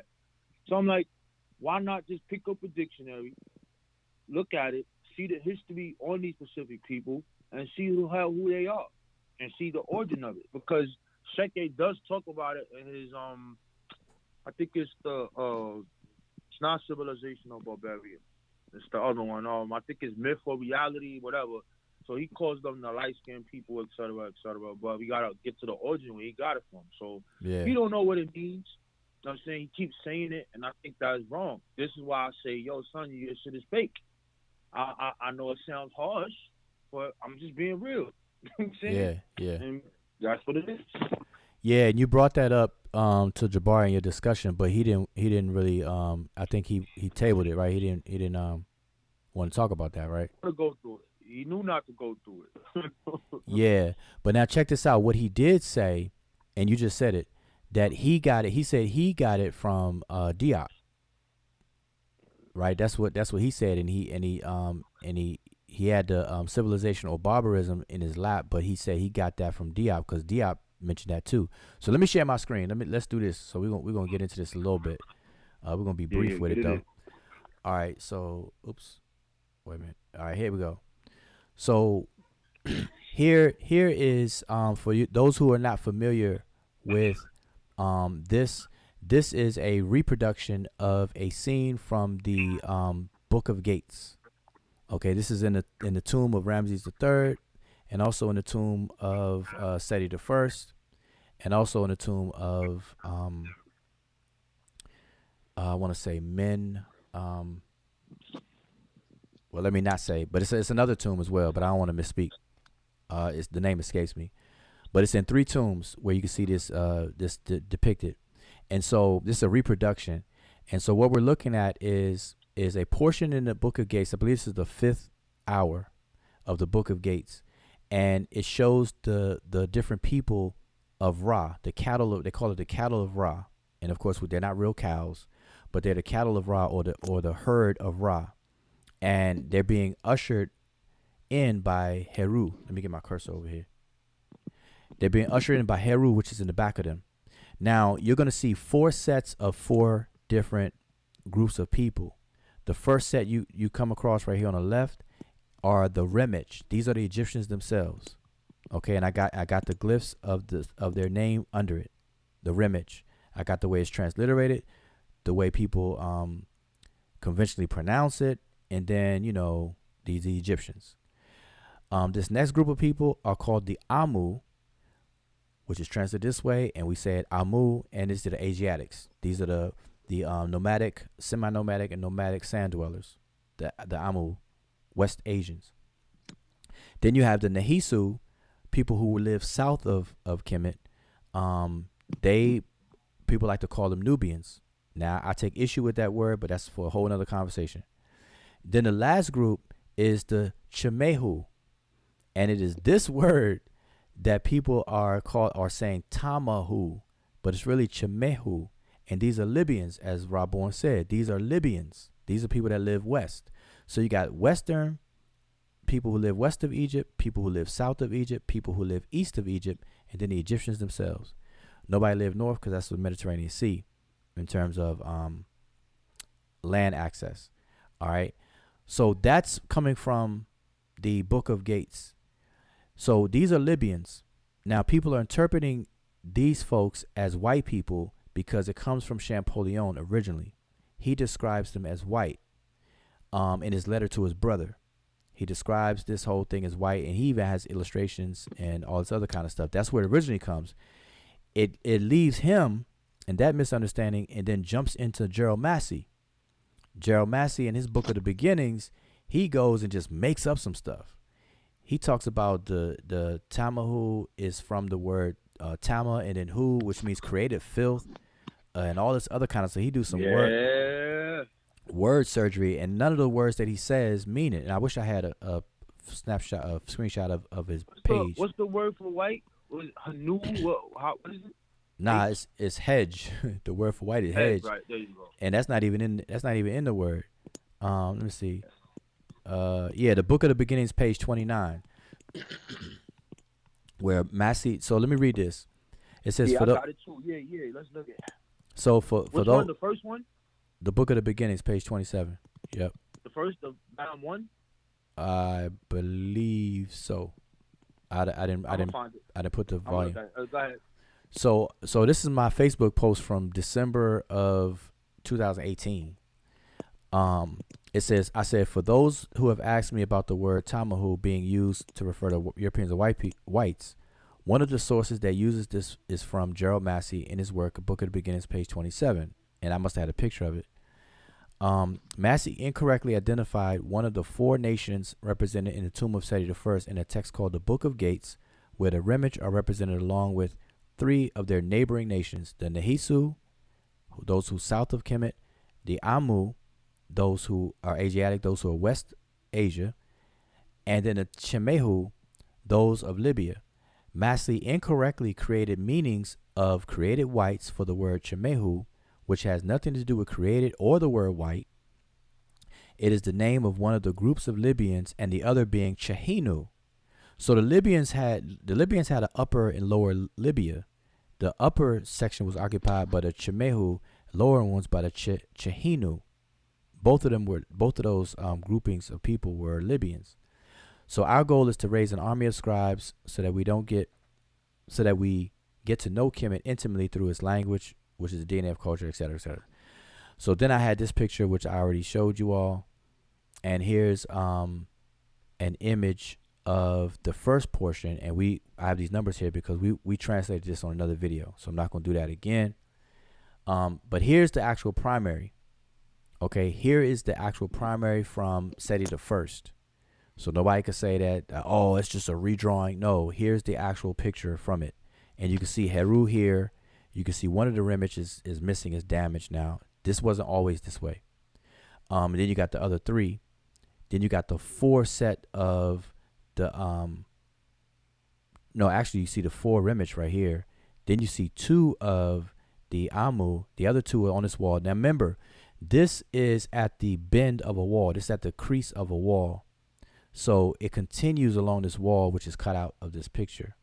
All right, which is why they draw it this way. They just make it one long thing when they redraw it. All right, so I show that, but now here's the kicker. Remember I said the first mistake was made by Champollion. He's the one that created the mistake. He's the one that originally erred. Then Massey repeats that error and he added to it. He just made up some stuff.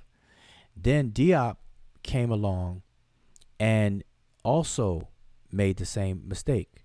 This is a copy of Civilization or Barbarism, page 66 in Diop's book. And you see here 4 figures. The first figure, for those who can read it, is Remech. These are the Egyptians. That's A. He got them number A, B, C, and D. That's the Remech. B are the Amu. These are the Asiatics. C are the Nehisu, which are the Nubians, as people like to say. And then the D are the Chemehu, Libyans. But look at what he has for A, B, C, and D. He has A, the Egyptians, which is correct. But B is incorrect. He says Indo-European. Voila. That is where the mistake continued. He is saying B are the Indo-Europeans, which are really the Amu, not even the Chehenu.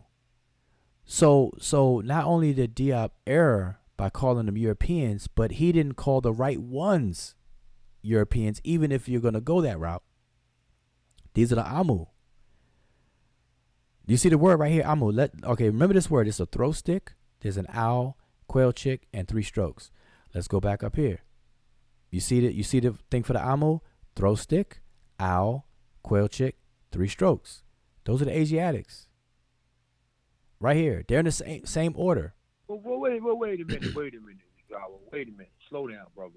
I thought Sheke could read the glyphs. How could he make that error? Well, I mean, it could be a slip because even the best among us can make mistakes. So Okay. but Just one making sure. one thing for sure is that this is a mistake because this is the same order. Order number 1 are the Egyptians, then the Asiatics, then the Nubians, and then the Libyans. Notice the order is the same. The Egyptians, the Asiatics, the Nubians, and the Libyans. Same order. But he's calling the Amu Europeans.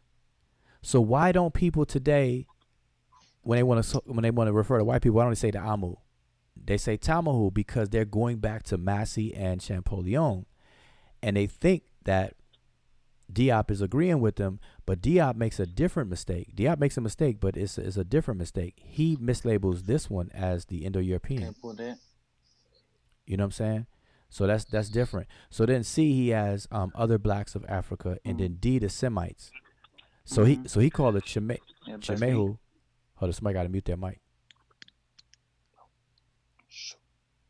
So Diop refers to D as the Semites. Okay. So anyway, I just wanted to show that's where these mistakes are happening, and this is the tomb that Diop is working from, which is Ramses III, which shows here, and these are the Remech here. Okay, just show man, just show and a that's close up. why this gotta be known, bro. And here's you can't be in hiding, son. And here's another depiction coming from Champollion and the boys, where they depict these people. And so you see the Amu right here, same order. The Egyptians are first, the Remech, the Amu are next, then the Nehisu are third, and last are the Libyans. But you can't see it down here, but you can see it in this row. And that's the exact same picture that Diop used. Diop actually used this picture, which is from I'll probably put in the description of the title of this book if y'all want to get the actual book. This is actually from the actual book that Diop used. If you look at this picture and look at Diop's picture, Diop basically did a black and white version of the exact same thing. See, that's all it is. Yeah, I was gonna add on that you actually did a very good video. You gave it a full treatment, pretty much. And if anybody's interested in watching that video, it's on this same channel. It's called as the word Tamahu means Europeans or white people, December 2018. And that's on this particular topic. And I think, like you said before, you've gone through so much of these discussions that at some point you just organize the information and then you get busy on other things.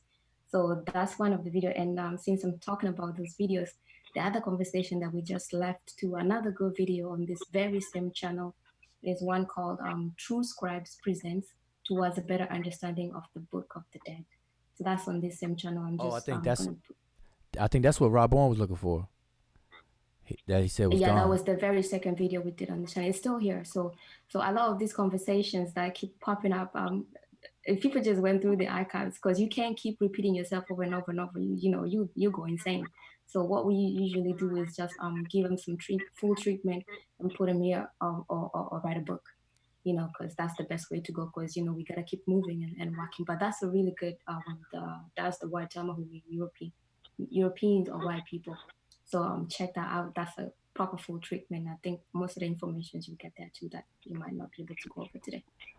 All right, now I'm not trying to drag this out. It's very late, and we definitely went overtime. So let's just go a round of closing statements. Anybody want to close out and give their final words and whatnot?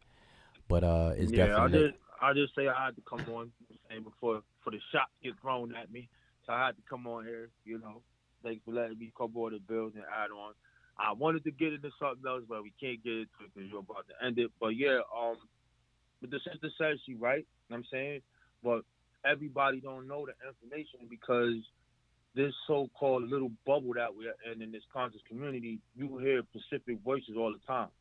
So if you see someone and they constantly saying the same pseudo thing over, nobody's confronting them about this. I'm not a meta-netter. I don't know meta-netter. I'm not a what's the name. I'm not. That's not my thing. I just read. I read the history of the people who did it. I have a good methodology to find out what I need to know, and I triple check it to make sure before I even open my mouth about it. This is why I brought it to him. Now he's on Front Street now, even though there are videos about it, about people, but he's not confronted about this. And I'm not saying that we got to confront everybody about everything, but at some time, man, this is going around and people are believing this, and that turns into Facebook posts, that turns into arguments because it's not confronted. You know what I'm saying? So I just think that. But what I want to have a conversation with you later about, you mess with Hieroglyphic, Ujawa? Yeah, I did. I used to do it a little more heavier, but not anymore. But yeah, a bit. Okay. So in the future, I want to add on about the history of abjad alphabets. And I want to add on. I want to add something on about that Hieroglyphic alphabet. Oh, okay. Yeah. We could do that. Coming up. So we'll build on that. I'll get with you on that. Well, Keith, thanks for having me on here. All right. So let me say, yeah, I appreciate you coming on. Yeah, I didn't know how to invite you, but you came, and that was real good. So I think we had a real good discussion, and you clarify your position, and hopefully, we walk away satisfied, and we were clear. Like I agree with we both agree with each other, but we identify where we do part our ways a bit, but it's all good. We just keep building. That's all. Yeah. That's it. All right. Yeah, before Raborn leaves, I just wanted to say that I mean, if you have this kind of conversations, because literally we don't expect everybody to know the language, and that's why some of us take up the study. So what most people could do is with this kind of stuff, sometimes it's just good when you have this kind of questions to just direct it to those people who are kind of qualified, like Sabao Jao and all that, so that just to kind of like cut through a lot of time wasting and things like that. Because like literally like what happened with this kind of conversation on this channel, it's a really really good conversation because you're able to like slow down the conversation and just get through everything very clearly, where it doesn't get to be misunderstanding or something that gets dragged out for another year and resurfaces. So we don't expect everybody to be adept at reading Sesh, Medew, Netcher. That's why we actually would like we take the study so other people can actually use us and other people in different areas that are also qualified in this kind of conversations to ask questions, because that's what we're here for. No doubt. That's peace. That's peace. All right. Next up, passing the mic. Anybody else? I just want to say peace to everybody, man. I came into the conversation late, man, but I know it was a pretty good bill. But just saying peace, man. Peace, and appreciate Raborn for coming on the platform. All right, that's what's No good. doubt. That's peace. In a control environment. It's always out of control over here, man. But you gotta give me this, Mujara. You gotta give me this, son. I am Wasab, bro. I resurrect the comedic conversation, baby. You gotta tell me I'm Wasab. So now you Raborn again as Wasir. Okay, we're gonna create a name. Ra Wahem Wasir, which means Ra repeated, or Wahem mess Wahem Wasir. We'll create something. But anybody else? Got a couple more people. Anybody got any closing? This June, just want to say peace to everybody on the panel and everybody that tuned in and listened in. One way you can help support the channel is to give it a thumbs up, share it, or comment. We would appreciate that. And I hope you guys leave with satisfaction. Hotep. I just want to say peace to everybody in the chat. It was a great discussion, per usual. And I can't wait to sign up to take the class. All right, speaking of class, let me say this while we got people watching. Every month, I kind of advertise and survey, because I create class groups. Once I get 3 or more people interested, I form a group once a month. And so I'm starting a new group this month. So if you're interested, you can just straight sign up on saberuniversity.com, or contact me or contact anybody at the Sesh and, kind of inquire about information. But the way I designed the beginner's course is it's really self-paced. You really go at your own pace, but I schedule 12 live sessions once a week for 2 hours apiece. And that way I can walk you through the lessons and I answer all your questions and everything like that. And we do it as a group, so I set these groups up and everything. So anybody's interested, make sure you sign up or contact me, or even if you know somebody else, let them know that once a month I look to form different groups. I got a very good group now. We're in the last chapter, so we're gonna be coming towards a close. And I also have a grammar group as well, and I'm gonna be publishing a new book that's gonna contain all information about the language, the beginners level and the grammar level, in this one book. Hopefully, be published by April. So y'all look out for that in April. But anyway, I think everybody had a chance to speak. How about Okra? Yeah. One question with y'all. Do I have permission to tell Sarnetta to post this video? Yeah. Go for it. Yep. Okay. You tell him. It is, because it's a good build. I mean, this is the kind of build I think other people will appreciate this build. As a matter of fact, it'd be good if even Jabari was here, because I think we could even build some more, man. But maybe we can do that, because I like the build y'all had, actually, even though I know it was kind of chopped up a bit, and y'all kind of went into different places in the conversation. That shit went all over the place. Yeah, but I think that y'all were misfiring with each other, with each other sometimes. Each other, bro. You already know. Yeah. Y'all were kind of misfiring with each other a little bit. Yeah, but I think if y'all redid it, if y'all had another sit down, I think y'all would be better. Be better off. But where that's the topic. 'Cause I didn't come there with nothing. I didn't come there with anything. I had a couple of slides on what we said we was going to talk about. I came with that, but I didn't come to deal with that. I really did want to. I'm like, son, because I have a whole different perception. I'm anti-religion. I don't care if it's African spirit. I'm anti all of that.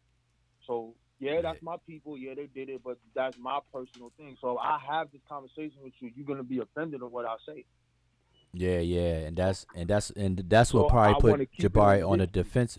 Yeah, that's what probably put Jabari on the defensive a little early in the conversation. That's probably what, and that's just what it is. But y'all still had a good conversation. Y'all were respectful, so that was good. But I violated in this house and no crazy stuff like that. It was cool. Yeah. So Okra, Any last words?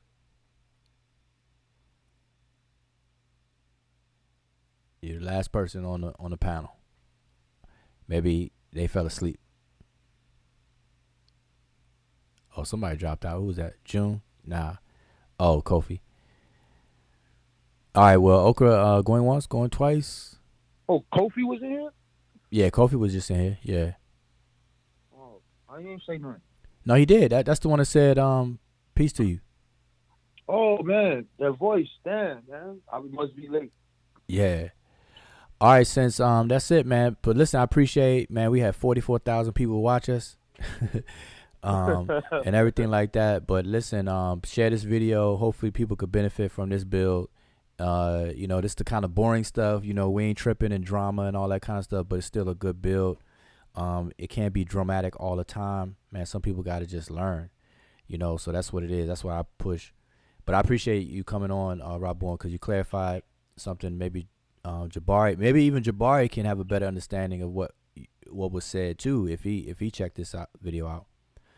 But all right, I'm gonna be peace because I'm gonna have these long goodbyes. So I'm just gonna say Shem Hotep to everybody, and I'll see y'all next time. All right, peace.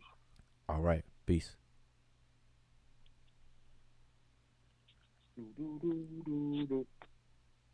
I know I'm still on. Let me switch over the screen here. I know y'all can still hear me. 1 second. And we still live. Man. All right. You know I gotta end it with the Seshu intro outro.